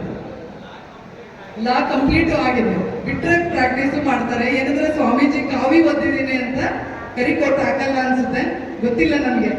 ಸೊ ಅದಕ್ಕೆ ನನಗೆ ಅವ್ರ ಬಗ್ಗೆ ಹೆಮ್ಮೆ. ಆಮೇಲೆ ನಾನು ಏನೇನು ಮಾತಾಡ್ಲಿಕ್ಕೆ ಹೊರಟಿದ್ದೀನಿ, ಹೆಣ್ಣು ಮಕ್ಕಳು ಎಸ್ಪೆಷಲಿ, ನಾನು ಹಳಬರನ್ನ, ಇವ್ರ ಯಜಮಾನ್ರನ್ನ, ಇವರೆಲ್ಲ ಯಜಮಾನರಿದ್ದಾರೆ, ಇವ್ರ ಬಗ್ಗೆ ನಾನು ತಲೆ ಕೆಡಿಸ್ಕೊಳ್ಳಲ್ಲ. ನೇರವಾಗಿ ಹೇಳ್ತೀನಿ ನಿಮ್ಗೆ, ಇವ್ರ ಬಗ್ಗೆ ತಲೆ ಕೆಡಿಸ್ಕೊಳ್ಳಲ್ಲ. ನಮ್ಮ ಗಮನ ಯಾವತ್ತಿದ್ರೂ ನಮ್ಮ ವಿದ್ಯಾರ್ಥಿನಿಯರ ಮೇಲೆ ಇರಬೇಕು. ಸೊ ಈ ಒಂದು ಕಾರ್ಯಕ್ರಮದ ದಿವ್ಯ ಸಾನ್ನಿಧ್ಯವನ್ನು ವಹಿಸಿರುವಂತಹ ವನಕ ಹೆಗ್ಗುಂದ ಬರುತ್ತೆ, ನಾವು ಅಲ್ಲಿ ಭೇಟಿ ಮಾಡಿದ್ವಿ. ಸ್ವಾಮೀಜಿಯವರದಂತ ಡಾಕ್ಟರ್ ಬಸವ ರಾಮಾನಂದ ಮಹಾಸ್ವಾಮಿಗಳ ಪಾದಾರವಿಂದಗಳಿಗೆ, ಅವರ ಡಿಗ್ರಿಗಳು, ಅವರಿಗೆ ಓದಿನ ಬಗ್ಗೆ ಇರುವಂತಹ ಹಸಿವಿನ ಬಗ್ಗೆ ಒಂದು ಹೆಮ್ಮೆಯನ್ನು ಪಡುತ್ತಾ ಅವರ ಪಾದಾರವಿಂದಗಳಿಗೆ ನಮಸ್ಕರಿಸುತ್ತಾ, ಈ ಕಾರ್ಯಕ್ರಮದ ಮಿತ್ರರನ್ನ ಕಾಡುಗೊಲ್ಲರ ಪರಿಸ್ಥಿತಿ ಅಥವಾ ಗೊಲ್ಲರ ಪರಿಸ್ಥಿತಿ ಹೇಗಿದೆ ಅಂತ ಅವ್ರನ್ನ ಕೇಳೋಣ. ಆಮೇಲೆ ವಿಶೇಷ ಆಹ್ವಾನಿತರಾಗಿ ಶ್ರೀಯುತ ಸಂಚಿತಯ್ಯ ಅವರು ಬರಬೇಕಾಗಿತ್ತು. ಅವರು ಪಾವಗಡ ಅಂದ ತಕ್ಷಣ ನನಗೆ ಮೊಟ್ಟ ಮೊದಲನೇದಾಗಿ ನೆನಪಾಗೋದು ನಮ್ಮ ಸಮುದಾಯದಲ್ಲಿ ಸಣ್ಣ ಚಿತ್ತಯ್ಯ ಸರು. ಯಾಕೆಂದ್ರೆ ಸಾಕಷ್ಟು ಮನೆಗಳನ್ನ ಕೊಟ್ಟಿದ್ದಾರೆ, ಅವರು ಕೆಲಸಗಳನ್ನ ಮಾಡಿದ್ದಾರೆ ಅಂತಂದ್ಬಿಟ್ಟು ನಾವು ಬಹುಶಃ ಮೊಟ್ಟ ಮೊದಲನೇದಾಗಿ ಇಲ್ಲಿ ಬಂದಿದ್ದೀವಿ ಅನ್ಸುತ್ತೆ, ನಿಮ್ಮ ಮುಂದೆ ಇದ್ದೀವಿ. ಆಮೇಲೆ ಶ್ರೀಯುತ KM ತಿಮ್ಮರಾಯಪ್ಪನವರು, ಮಾಜಿ ಶಾಸಕರು. ಹೇಗೆ ನೋಡ್ತೀರಾ ನಮ್ಮ ಸಮಾಜ ಹೇಗಿದೆ ಅಂದ್ರೆ, ನಾವು ಹುಟ್ಟಿ ಬೆಳೆದಂತಹ ಸಮಾಜ ಹೇಗೆ ಇದೆ, ಏನೇನು ಚಾಲೆಂಜಸ್ ಇದೆ, ಸಮಾಜದ ಪ್ರತಿಯೊಂದು ಕಟ್ಟ ಕಡೆಯ ಸಮಾಜ ಕೂಡ ಹೀಗೆ ಮುಂದೆ ಬಂದಲ್ಲಿ ಅವರ ಶೈಕ್ಷಣಿಕ ಸ್ಥಿತಿ, ಅವರ ಬೇರೆ ಎಲ್ಲ ಪರಿಸ್ಥಿತಿ, ಇವತ್ತು ಶೈಕ್ಷಣಿಕ ಸ್ಥಿತಿ ಒಂದೇ ಸಾಕಾಗಲ್ಲ, ತಮ್ಗೆ ಗೊತ್ತಿದೆ. ಮುಂದೆ ಬಂದರೆ ಬಹುಶಃ ಸಮಾಜ, ದೇಶ, ನಮ್ಮ ರಾಜ್ಯ ಎಲ್ಲ ಕೂಡ ಮುಂದುವರಿಯುತ್ತೆ ಅಂತಂದ್ಬಿಟ್ಟು ನಾನು ಭಾವಿಸ್ತೇನೆ. ಈ ಒಂದು ವೇದಿಕೆ ಮೂಲಕ ನಾನು ಕೃಷ್ಣನನ್ನ ಸ್ಮರಿಸುತ್ತಾ ನನ್ನ ಒಂದು ಹಿತನುಡಿಗಳನ್ನ ಪ್ರಾರಂಭ ಮಾಡ್ತಾ ಇದ್ದೇನೆ. ವಸುದೇವ ಸುತಂ ದೇವ ಪ್ರಾಣೂರ ಮರ್ದನಂ ದೇವಕಿ ಪರಮಾನಂದಂ ಕೃಷ್ಣಂ ಒಂದೇ ಜಗದ್ಗುರು. ನನಗೆ ವೈಯಕ್ತಿಕವಾಗಿ ಕೃಷ್ಣನಲ್ಲಿ ಅಪಾರವಾದ ನಂಬಿಕೆ. ಭಗವಂತ, ಅವನ ಸ್ಮರಣೆ ಇಲ್ಲದೆ ಬಹುಶಃ ನಮ್ಮ ದಿನಗಳು ಹೋಗಲ್ಲ ಅಂತ ಅಂದ್ಕೊಂಡಿದ್ದೀನಿ. ಅಂತಹ ಒಂದು ಕೃಷ್ಣ ಪರಮಾತ್ಮ, ಶ್ರೀಕೃಷ್ಣ ಪರಮಾತ್ಮನನ್ನ ಈ ಕಲಿಯುಗದಲ್ಲಿ ಹೇಳಿದ್ರೆ ನಗೋರೇ ಜಾಸ್ತಿ. ಅವನು ಹೇಳ್ತಾನೆ, ಭಗವದ್ಗೀತೆಯಲ್ಲಿ ಹೇಳ್ತಾನೆ. ಎಷ್ಟು ಜನ ನಗ್ತಾರೆ ಗೊತ್ತಿಲ್ಲ ನನಗೆ. ಸೊ ನಾನು ಕೊಡೋದು ಅಂದ್ರೆ ಪ್ರತಿಯೊಂದು ಏನು ಭಗವದ್ಗೀತೆ ಓದಿದ್ರೆ, ಯಾರು ಭಗವದ್ಗೀತೆ ನೋಡಿದ್ದೀರಾ? ಬುಕ್ಕು ಭಗವದ್ಗೀತೆ ಪುಸ್ತಕ ನೋಡಿದ್ದೀರಾ? Very good. ಭಗವದ್ಗೀತೆಯಲ್ಲಿ ಯಾರು ಏನು ಹೇಳ್ತಾರೆ? ಕೃಷ್ಣ ಅರ್ಜುನನ್ಗೆ ಹೇಳ್ತಾರೆ. ಏನ್ನ ಹೇಳ್ತಾರೆ? ಜೀವನದ ಪಾಠವನ್ನ ಹೇಳ್ತಾರೆ. ಅಂತಹ ಒಂದು ಕುಲದಿಂದ ಏನಪ್ಪ, ಹೆಣ್ಣು ಮಕ್ಕಳು ಗಂಡು ಮಕ್ಕಳು ನಮ್ಮ ಎಲ್ಲ ಇವರು ಗಮನಿಸಿ, ಅಂತಹ ಒಂದು ಸಮಾಜದಿಂದ ಬಂದಿರುವಂತಹ ನೀವು ಹೆಮ್ಮೆ ಪಡಬೇಕು. ಈ ಒಂದು ಸಮಾಜದಲ್ಲಿ ನಾನು ಹುಟ್ಟಿದ್ದೀನಿ ಅಂತಂದ್ರೆ ಹೆಮ್ಮೆ ಪಡಬೇಕು. ನಾನು ಸ್ಟೂಡೆಂಟ್ ಆಗಿದ್ದಾಗ ನಿಮ್ಮ ಥರ ನಮ್ಮಲ್ಲಿ ಯಾರು ಜಾತಿ ಹೇಳ್ಕೊಳ್ತಾ ಇದ್ದೀನಿ. ನನಗೆ ಅನುಭವಕ್ಕೂ ಬಂದಿದ್ದನ್ನು ನಾನು ಹೇಳ್ತೀನಿ. ನಾನು ಯಾವುದು ಸುಳ್ಳು ಹೇಳಿ ನಿಮ್ಮ ಮುಂದೆ ಎಲ್ಲ ಚಪ್ಪಾಳೆ ಗಿಟ್ಟಿಸ್ಕೊಂಡು ಆ ಥರದ್ದೆಲ್ಲ ಬೇಕಾಗಿಲ್ಲ. ನಾವು ಯಾರು ಪೊಲಿಟಿಷಿಯನ್ಸ್ ಅಲ್ಲ. ನಾವು ಈ ಒಂದು ನೆಲದಿಂದ, ಈ ಒಂದು ಕುಲದಿಂದ ಬಂದವರು. ನಮಗೆ ಗೊತ್ತಾಗಿದೆ ಸುಮಾರು ಜನ ಯಾರ್ಯಾರು ಎಜುಕೇಟೆಡ್ ಅಂದ್ರೆ, ನೀವು ಡಿಗ್ರಿ ಕ್ರಾಸ್ ಮಾಡಿ ಮಾಸ್ಟರ್ ಡಿಗ್ರಿ ಬೇರೆ ಬೇರೆ ಕಡೆ ಹೋಗ್ತಿರಲ್ಲ, ಗೊಲ್ಲರು ಅಂತ ಗುರುತಿಸ್ಕೊಳ್ಳೋಕ್ಕೆ ಯಾರು ಹೇಳ್ಕೊಳ್ತಾ ಇರಲಿಲ್ಲ. ಕೆಲವರೆಲ್ಲ ನಮ್ಮ ಅಧಿಕಾರಿಗಳು ಗೊಲ್ಲರಾಗಿದ್ದರು, ನಾನು ಬ್ರಾಹ್ಮಣು ಅಂತ ಇಟ್ಕೊಂಡಿದ್ದಾರೆ. ಗೊತ್ತಿಲ್ಲ. ಅಂದ್ರೆ ನಮಗೆ ಅದು ಗೊತ್ತಾಗ್ತಾ ಇಲ್ಲ. ಸುಳ್ಳು ಹೇಳೋವಂಥದ್ದು ಮೊಟ್ಟ ಮೊದಲು ನಮ್ಮದು ಲಕ್ಷಣ ಅಲ್ಲ. ಗೊತ್ತಲ್ಲ, ಕಾಡುಗೊಲ್ಲ ಅಂತಂದು ಇಟ್ಟಿದ್ದೀರ. ಸುಳ್ಳು ಸತ್ಯವೇ ನಮ್ಮ ತಾಯಿ ತಂದೆ. ಯಾವುದೇಳೆ? ಗೋವಿನ ಹಾಡು. ಗೋವಿಗೂ ಕೂಡ ಸುಳ್ಳು ಹೇಳೋದು ಗೊತ್ತಿರಲಿಲ್ಲ, ಮನುಷ್ಯನಿಗೆ ಕೂಡ ಇಲ್ಲ. ಸತ್ಯವೇ ನಮ್ಮ ತಾಯಿ ತಂದೆ, ಸತ್ಯವೇ ನಮ್ಮ ಬಂಧು ಬಳಗ, ಸತ್ಯವಾಕ್ಯಕ್ಕೆ ತಪ್ಪಿ ನಡೆದರೆ ಮೆಚ್ಚನ ಪರಮಾತ್ಮನು ಅಂತಂದ್ಬಿಟ್ಟು ಗೋವು ಹುಲಿಗೆ ಆಹಾರವಾಗಿ ಹೋಗ್ಲಿಕ್ಕೆ, ಹುಲಿ ಕೊಲ್ಲುತ್ತೆ ಅಂತಂದ್ಬಿಟ್ಟು ಗೊತ್ತಿದ್ರು ಕೂಡ ಗೋವು ಸತ್ಯವನ್ನ ಹೇಳಿ ಮಗುಗೆ ಹಾಲುಣಿಸಿ ವಾಪಸ್ಸು ತನ್ನ ವಾಗ್ದಾನದಂತೆ ವಾಪಸ್ಸು ಹೋಗುತ್ತೆ. ಅಂತಹ ಒಂದು ಕುಲ ನಾವೆಲ್ಲರೂ ಹೆಮ್ಮೆ ಪಡಬೇಕು. ನಿಮಗೆ ಬಹುಶಃ ಈ ಅಂಧಕಾರ, ಅಜ್ಞಾನ ಎಲ್ಲ ಇದ್ದಾಗ ಜ್ಞಾನ ಕಾಣಿಸಲ್ಲ. ಸ್ವಾಮೀಜಿ ಹೇಳ್ತಾ ಇದ್ರಲ್ಲ, ಜ್ಞಾನದ ಬಲದಿಂದ ಅಜ್ಞಾನದ ಕೇಡ ನೋಡಯ್ಯ. ಸ್ವಾಮೀಜಿ ಬಹಳಷ್ಟು ಓದ್ಕೊಂಡಿದ್ದಾರೆ. ನೀವು ಹಾಗೆ ಪ್ರತಿಯೊಬ್ಬ ಹೆಣ್ಣು ಮಕ್ಕಳು ಇಲ್ಲಿ ಪಾವಗಡದಿಂದ ನಾನು ನ್ಯೂಸ್ ಓದ್ತಾ ಇರ್ತೀನಿ, ನಮ್ಮ ಪತ್ರಕರ್ತ ಮಿತ್ರರು. ಎಷ್ಟು ಬಾಲ್ಯ ವಿವಾಹಗಳಾಗತ್ತೆ ಹೆಣ್ಮಕ್ಳದು? ಎಷ್ಟು ಬಾಲ್ಯ ವಿವಾಹಗಳಾಗತ್ತೆ? 14 ವರ್ಷಕ್ಕೆ ಮದುವೆ ಮಾಡ್ತೀರಾ, 16 ವರ್ಷಕ್ಕೆ ಮದುವೆ ಮಾಡ್ತೀರಾ. ಏನಪ್ಪ ಯಜಮಾನ್ರೆ, ಇಲ್ಲೆಲ್ಲ ಬಂದು ದೊಡ್ಡದಾಗೆ ಗೌಡ ನನ್ನ ಯಜಮಾನ ಅಂತ ಕೂತಿದ್ರಲ್ಲ, ಎಷ್ಟು ಮಕ್ಕಳನ್ನ ಓದಿಸಿದ್ರ? ಎಷ್ಟು ಮಕ್ಕಳನ್ನ ಓದಿಸಿದ್ರ? ನೀವು ಓದಕ್ ಬಿಡಲ್ಲ, ಓದಕ್ ಬಿಡ್ತೀರಾ? ಹಾ, ಬಿಡ್ತೀರಾ? ಏನ್ ಹೇಳ್ತೀರಾ? ಸುಳ್ಳು ಹೇಳ್ಬೇಡಿ, ನಾನು ಹೇಳಿದ್ದಲ್ಲ, ಸುಳ್ಳು ಹೇಳಬಾರದು. ನಿಮ್ಮ ಅಂತರಾತ್ಮವನ್ನ ಪ್ರಶ್ನೆ ಮಾಡ್ಕೊಳ್ಳಿ. ಏನಮ್ಮ ಹೆಣ್ಮಕ್ಳು ಹೇಳ್ರಮ್ಮ, ನಿಮ್ಮ ಊರಲ್ಲಿ ಏನಿದೆ ಪರಿಸ್ಥಿತಿ? ಯಾರಾದ್ರೂ ಒಬ್ರು ಎಕ್ಸ್ಪ್ಲೇನ್ ಮಾಡಿ. ಯಾವ ಊರು? ಎಷ್ಟು ಇದೆ ಗೊಲ್ರಟ್ಟಿ? ಎಷ್ಟಿದೆ? 83. 83ರಲ್ಲಿ ಯಾರು ಡಿಗ್ರಿ ಓದಾರಪ್ಪ ನಿಮ್ಮ ತಾಲೂಕಿಂದ? ಎಷ್ಟು ಜನ ಡಿಗ್ರಿ ಓದಿದ್ರ? ಪದವಿ ವ್ಯಾಸಂಗ ಮಾಡಿರುವವರು ಎಷ್ಟು ಜನ? 83 ಗೊಲ್ಲರಹಟ್ಟಿಯಿಂದ. ಆಮೇಲೆ ನನ್ನ ಆರ್ಥಿಕ ಪರಿಸ್ಥಿತಿಗೆ ಬರ್ತೀನಿ, ನಾವು MLA ಬಂದಾಗ ಕೇಳ್ತೀನಿ ಅಂತಂದಿದ್ರ, ಕೇಳಿ. ನಾನು ಬಹುಶಃ ಈ ವೇದಿಕೆ ಯಾಕೆಂದ್ರೆ ಹೇಳಿ, ಎಷ್ಟು ಜನ ಡಿಗ್ರಿ ಮಾಡಿದಿರ? ಯಾರು ಇಲ್ಲ. ಪತ್ರಕರ್ತ ಮಿತ್ರರು, ಇದ್ರಲ್ಲಿ ಏನಂತ ತೋರಿಸುತ್ತೆ ಇದನ್ನ? ಸ್ವಾತಂತ್ರ್ಯ ಬಂದು ಎಷ್ಟು ವರ್ಷ ಆಯ್ತು? 79-80 ವರ್ಷ ಆಯ್ತು. ಒಂದು ಡಿಗ್ರಿ ನೀವು ಮಾಡಿಲ್ಲ ಅಂತಂದ್ರೆ ನಮ್ಗೆ ಅವಮಾನ ಅಲ್ವಾ? ಏನ್ ಕಾಡುಗಲ್ಲ ಶಿಳ್ಳೆ ಹಾಕಿದ್ದೆ. ನಮ್ಮ ಮೋಹನ್ ಕುಮಾರ್ ಇದೀರಲ್ಲ, ಮೋಹನ್ ಕುಮಾರ್ ಆಡಳಿತಕ್ಕೆ ಇನ್ನೂ ಅಲ್ಲೇ ಇರ್ತೀರಾ? ಇರುವೆ ನಿಮ್ಮ ಇದನ್ನ ಬೇರನ್ನ ಖಂಡಿತ ಮರೀರಿ ಅಂತ ನಾನು ಹೇಳ್ತಾ ಇಲ್ಲ ಯಾಕಂದ್ರೆ ನಿಮ್ಮ ಬೇರುಗಳನ್ನ, ನಮ್ಮ ಊರು, ನಮ್ಮ ಬೇರು, ನಮ್ಮ ಬೇರುಗಳನ್ನ ಮರಿಬಿಡಿ. ಆದರೆ ಇದಕ್ಕೂ ಹಂಗೆ ಶಿಳ್ಳೆ ಹಾಕ್ಬೇಕಲ್ಲ, ನೀವು ಹಾಕ್ಬೇಕಲ್ಲ. ಏನ್ರಿ ಯಜಮಾನ, ಇಲ್ಲಿ ಮುಂದೆ ಕೂತಿದ್ರಲ್ಲ, ಎಷ್ಟು ಮಕ್ಕಳನ್ನ ಓದಿಸಿದ್ರಿ? ಇಲ್ಲಲ್ಲ, ಬರೀ ಅದೇನೋ ಅವರು ಪಾಪ ಇದನ್ನ ಹೇಳಿದ್ರು, ಅದು ಹೇಳಿದಕ್ಕೆ ಶಿಳ್ಳೆ ಹೊಡೆದು ಇಟ್ಟಿದ್ರ. ಹಿಂಗೆ ನೀವು ಓಟ್ ಹಾಕೋದು ಹಿಂಗೆ. ನಿಮ್ಗೆ ಒಂದು ಮರಳು ಮಾಡ್ಬಿಟ್ಟು ದುಡ್ಡು ತಗೊಂಡು ಅವ್ರು ಹೇಳಿದ್ರಲ್ಲ ನಮ್ಮ ಸ್ವಾಮೀಜಿ, ದುಡ್ಡು ಕೊಟ್ಬಿಟ್ರೆ ಏನು ನೋಡಲ್ಲ.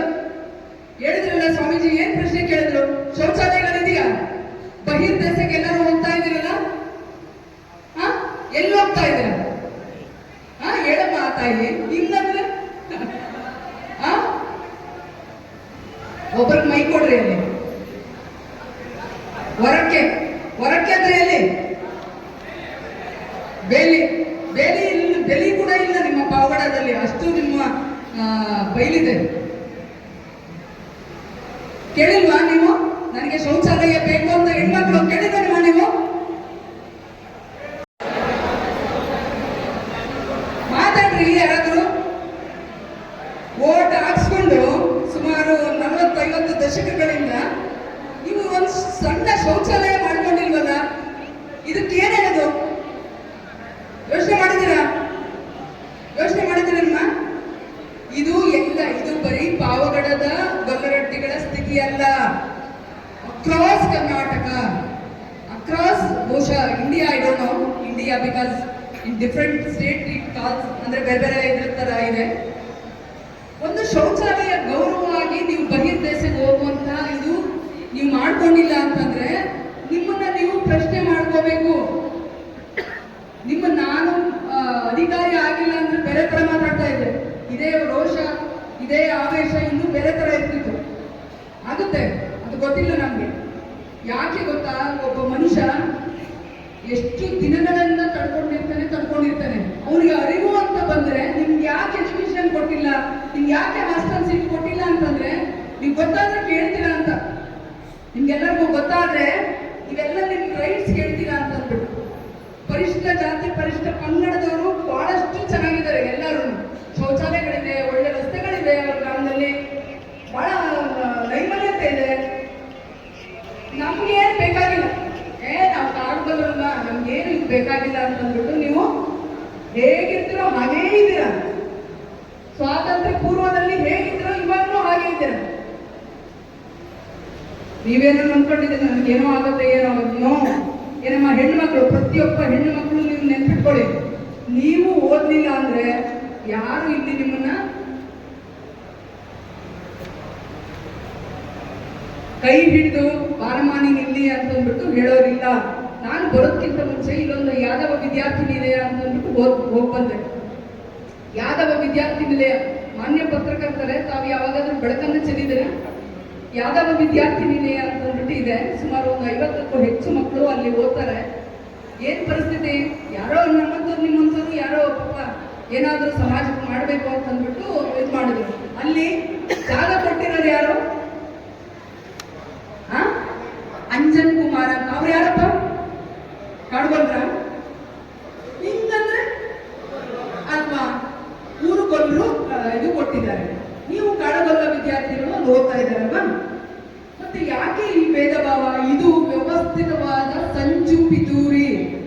ನನಗೆ ಅದು ಅನ್ನಿಸ್ತಾ ಇದೆ. ಅಫ್ಕೋರ್ಸ್ ಎಲ್ಲರಿಗೂ ಗೊತ್ತಿದೆ, ಪ್ರತಿಯೊಬ್ಬರಿಗೂ ನಾವೆಲ್ಲಿದ್ದೀವಿ ಕಾಡುಗೊಲ್ಲರು ಅಂತಂದ್ಬಿಟ್ಟು ಖಂಡಿತ ಗೊತ್ತಿದೆ. ಆದ್ರೆ ನಾವು ಒಟ್ಟಾಗಿ ನಡಿಬೇಕಾಗಿದ್ದು ಸಮಾಜದ ಹಿತದೃಷ್ಟಿಯಿಂದ. ಸ್ವಾಮೀಜಿ ಇದನ್ನ ಮಾತಾಡಬೇಕಾಗಿತ್ತು, ಗೊತ್ತಿಲ್ಲ ನನಗೆ. ಸಮಾಜದ ಹಿತದೃಷ್ಟಿಯಿಂದ, ಪೊಲಿಟಿಕಲ್ ರೆಪ್ರೆಸೆಂಟೇಷನ್ ಹಿತದೃಷ್ಟಿಯಿಂದ ನನಗೆ ಬಹುಶಃ ಅದ್ರ ಬಗ್ಗೆ ಭಯ ಇಲ್ಲ. ಅಧಿಕಾರಿ ಆಗಿರ್ಬೋದು, ಸಾಕಷ್ಟು ಸವಾಲುಗಳನ್ನು ನಾವು ಎದುರಿಸಿದೀವಿ. ಅರ್ಥ ಆಯ್ತಾ? ನೀವು ನೋಡಿ, ಯಾರೇ ಆಗ್ಲಿ ಅದು ಇದು ಅಂತಂದ್ರೆ ದಯವಿಟ್ಟು ಈ ಹಂತದಲ್ಲಿ ಬೇಡ. ಈ ಹಂತದಲ್ಲಿ ವಿಭಜನೆ, ಈ ತರ ಡಿವಿಯೇಷನ್ ಬೇಡ. ನಾನು ಚಂದ್ರಶೇಖರ್ ಅದೇ ಹೇಳ್ತಾ ಇದ್ದು, ಈ ಹಂತದಲ್ಲಿ ಡಿವಿಯೇಷನ್ ಬೇಡ. ಒಂದಾಗಿ ಒಗ್ಗಟ್ಟಿರಲಿ. ಒಗ್ಗಟ್ಟಿನಲ್ಲಿ ಬಲವಿದೆ ಏನ್ರಿ ಯಜಮಾನ್ರೆ? ಒಗ್ಗಟ್ಟಿನಲ್ಲಿ ಬಲವಿದೆ. ಆಮೇಲೆ ಓಟ್ ಹಾಕೋದ್ಕಿಂತ ಮುಂಚೆ, ಇದು ಎಲೆಕ್ಷನ್ ಅಲ್ಲ ಏನಲ್ಲ, ನಾನು ಯಾಕೆ ಈ ನೋವಿಂದ ಹೇಳ್ತಾ ಇದ್ದೀನಿ ಅಂತಂದ್ರೆ, ನಿಮ್ಗೆ ಶೌಚಾಲಯಗಳಿಲ್ಲ, ಮನೆ ಯಾರಿಗಿಲ್ಲ? ಮನೆ ಅಂತಂದ್ರೆ ಗುಡಿಸಲು ಇದೆಯಲ್ಲ, ನಮ್ಮ ದೇವರುಗಳನ್ನೆಲ್ಲ ಇಡ್ತಿದ್ರಲ್ಲಮ್ಮ, ಯಾವ್ದು ಹೇಳಿ? ಈ ದೇವುದು ಹುಲ್ಲಿನ ಮನೆ, ಗುಬ್ಬ ಗುಬ್ಬ ಅಂತಂದು ಹೇಳ್ತಾ ಇದ್ದಾರೆ ನಮ್ಮ ಪತ್ರಕರ್ತ ಮಿತ್ರ. ಗೊತ್ತಾ ನಿಮ್ಗೆ? ಸಾಕಷ್ಟು ಇದು ಬಹಳಷ್ಟು ಜವಾಬ್ದಾರಿ ತಮ್ಮಗಳ ಮೇಲಿದೆ. ಖಂಡಿತ ಇದ್ರ ಮೇಲೆ ಬೆಳಕು ಚೆಲ್ಲಲೇಬೇಕು. ಯಾರಿಗೆ ಅರ್ಹತೆ ಇದೆ, ಎಲ್ಲರಿಗೂ ಅರ್ಹತೆ ಇದೆ. ಮನೆಗಳು ಎಷ್ಟು ಜನಕ್ಕಿಲ್ಲಮ್ಮ ಇನ್ನು? ಮನೆಗಳು ನೀವ್ ಹೇಳಲ್ಲ, ಗೊತ್ತಿಲ್ಲ. ನಾನು ನೋಡಮ್ಮ, ಏನ್ ಗೊತ್ತಾ, ನಮ್ಮ ಒಂದು ಅಜ್ಜಿ ಏನೋ ಮಾತಾಡ್ತಾವ್ರೆ. ಏನು ಅಂದ್ರೆ, ನಿಮ್ಮ ಎಕನಾಮಿಕಲ್ ಕಂಡೀಷನ್, ಇದು ಶೈಕ್ಷಣಿಕವಾಗಿ ಹೆಣ್ಣನ್ನ ಬಾಲ್ಯ ವಿವಾಹ ಮಾಡ್ಕೊಡ್ತೀರ. ಯಾಕೆಂದ್ರೆ ನಮ್ಮ ಮಕ್ಕಳು ಕೆಟ್ಟ ಹೋಗುತ್ತೆ, ನಮ್ಮ ಮಕ್ಕಳು ಬೇರೆ ಜಾತಿಯವ್ರನ್ನ ವಿವಾಹ ಆಗ್ಬಿಡ್ತಾರೆ, ಕಾಲೇಜಿಗೆ ಕಳ್ಸಿದ್ರೆ ಅಂತಂದ್ಬಿಟ್ಟು. ನಂದು ಹಂಗೆ ಆಗಿತ್ತು. ನಾನು ಅದನ್ನ ನನ್ನ ಸ್ಟೋರಿ ಹೇಳಕ್ ಹೋಗಲ್ಲ, ಯಾಕೆಂದ್ರೆ ಸಿರಾದಲ್ಲಿ ಕರೆದಿದ್ರು. ನಾನು ಕೂಡ ಈಗಾಗಲೇ ಹಾಸನ್ DC ಆಗಿ ಅಲ್ಲಿಂದ ಬಂದಿರೋದ್ರಿಂದ ಈಗ ಸ್ವಲ್ಪ ನಾನು ಒಂದು ಸಮಾಜಕ್ಕೆ ಸೇವೆ ಸಲ್ಲಿಸುವಂತ ಖಂಡಿತ ಸಿನ್ಸಿಯರ್ ಇದನ್ನು ಮಾಡ್ತೀನಿ. ಯಾಕೆಂದ್ರೆ ಅವಾಗೆಲ್ಲ ಬ್ಯುಸಿ ಇದ್ವಿ. DC ಇದ್ದಾಗ ಇಲ್ಲಿ ನಮ್ಮಲ್ಲಿ ಹೇಳ್ತಾರಲ್ಲ, ಏನಕ್ಕೂ ಪುರ್ಸೋತಿರ್ಲಿಲ್ಲ. ಇವಾಗ ನಾನು ಸ್ವಲ್ಪ, ನನ್ನ ಋಣ ಇದೆ. ಗೊತ್ತಿಲ್ಲ, ನಾವೇನು ಇಲ್ಲೇ ಹುಟ್ಟಬೇಕು ಅಲ್ಲೇ ಹುಟ್ಟಬೇಕು ಅಂತಂದು ಯಾರು ಏನು ಕೇಳ್ಕೊಂಡಿಲ್ಲ. ಹುಟ್ಟಿದೀವಿ, ಹುಟ್ಟಿದ ಮೇಲೆ ಋಣವನ್ನು ತೀರಿಸ್ಬೇಕು. ಹುಟ್ಟಿಸಲೇ ಬೇಡ ನೀನು, ಹುಟ್ಟಿಸಿದ ಮೇಲೆ ಪಾಲಿಸೆನ್ನನು ಅಂತಂದ್ಬಿಟ್ಟು ದಾಸರು ಶ್ರೀಕೃಷ್ಣನನ್ನ ಕೇಳ್ತಾರೆ. ನಾವು ಹುಟ್ಟಿದೀವಿ, ಒಂದಷ್ಟು ಜವಾಬ್ದಾರಿಗಳಿದೆ. ಸ್ವಾಮೀಜಿದಾಗ್ಲಿ ನಮ್ದಾಗ್ಲಿ ಜವಾಬ್ದಾರಿಗಳಿದೆ. ನಾವು ಕೇಳ್ಬೇಕು. ನೋಡಿ, ಪ್ರತಿಯೊಬ್ರು ಇದೇ ಕೇಳಬೇಕು. ಪ್ರತಿಯೊಬ್ಬರು, ನೀವೆಲ್ಲರೂ ನಿಮ್ಮ ಊರಿಗೆ ಯಾರು ಬರ್ತಾರೆ, ಏನು ಓಟ್ ಹಾಕಿ ಅಂತಂದ್ಬಿಟ್ಟು ಹೇಳ್ತಾರಲ್ಲ, ಏನ್ ಮಾಡಿದ್ಯಾ ಅಂತಾನೆ ಕೇಳ್ಬೇಕು. ಏನ್ ಈ ತರದ್ ಮಾಡ್ಕೊಡಿ ಅಂತಾನೆ ಕೇಳ್ಬೇಕು. ಗೊತ್ತಲ್ಲ? ನಾವು ನಾಚ್ಕೊಂಡು ಎಲ್ಲ ಹೆಣ್ಮಕ್ಳು, ನೀವು ಹೊರಗಡೆ ಹೋಗ್ತೀರಾ? ಹೊರಗಡೆ ಹೋಗ್ತಾ ಇದ್ದೀರಮ್ಮ? ಇನ್ನು ಹೆಣ್ಮಕ್ಳು ಯಾರು ಹೇಳ್ತಾ ಇಲ್ಲ, ಪಾಪ ಎಲ್ಲರೂ ಇದ್ದಾರೆ, ಮರ್ಯಾದೆ ಹೋಗುತ್ತೆ ಅಂತ. ಹೋಗ್ತಾ ಇದ್ದೀರಾ? 3 ದಿನ ಹೊರಗಡೆ ಹೋಗ್ತಾ ಇದ್ದೀರಾ? ಏನ್ ನೀವು ಯಾರು ಹೋಗಲ್ಲ ಅಂತೀರ ಸರ್? ಏನಮ್ಮ ತಾಯಿ ಹೇಳ್ರಮ್ಮ, ಫ್ಯಾಕ್ಚುಯಲ್ ಇನ್ಫಾರ್ಮೇಶನ್ ಹೇಳ್ರಮ್ಮ. ನಮ್ ದೇವ್ರ ಸತ್ಯ ನಮಗ್ ಗೊತ್ತಿಲ್ಲನಮ್ಮ. ನಮ್ ದೇವರು, ನಾನು ಓದಿ ಈ ಹಂತಕ್ಕೆ ಬಂದಿದ್ದೀನಿ ಅಂದ್ರೆ ಹೇಳ್ತಾ ಇದ್ರು ಕೆಲವರೆಲ್ಲ, ನಾವು ದೇವ್ರ ಮಕ್ಕಳಮ್ಮ. ಗೊತ್ತೈತೇನ್ರಿ? ದೇವ್ರ ಮಕ್ಕಳು ಅಂತಂದ್ರೆ ಯಾರ ಸಹಾಯ ಇಲ್ಲ. BM ಶ್ರೀ ಅವರು ಒಂದು ಇದನ್ನ ಬರೀತಾರೆ, ಕರುಣಾಳು ಬಾ ಬೆಳಕೆ ಮುಸುಕಿದಿ ಮಬ್ಬಿನಲ್ಲಿ ಕೈ ಹಿಡಿದು ನಡೆಸೆನ್ನನು, ಇಷ್ಟು ದಿನ ಸಲಹಿರುವೆ ಈ ಮೂರ್ಖನನ್ನು ನೀನು, ಮುಂದೆಯೂ ಕೈ ಹಿಡಿದು ಸಲಹದಿರುವೆ ಅಂತಂದ್ಬಿಟ್ಟು ಕೇಳ್ತಾರೆ ದೇವ್ರಿಗೆ.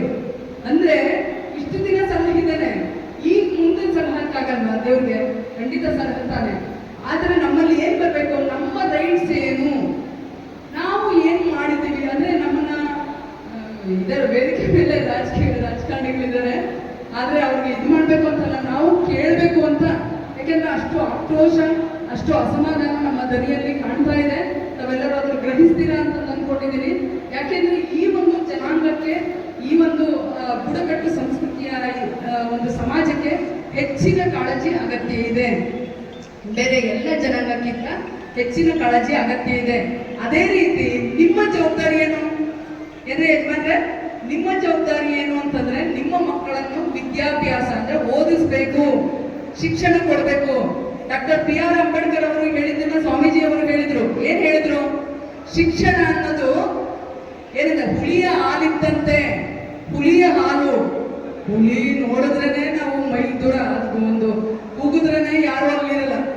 ಹುಲಿಗೆ ಹೋಗ್ಬಿಟ್ಟು ಅದರ ಹಾಲನ್ನ ಇದು ಮಾಡಿ ನಾವು ಕುಡಿತೀವಿ ಅಂತಂದ್ರೆ ಅಂಥವ್ರು ಮಾತ್ರ ಆ ಧೈರ್ಯ, ಶೌರ್ಯ, ಸತ್ಯ, ಪ್ರಾಮಾಣಿಕತೆ ಇರ್ಬೇಕು.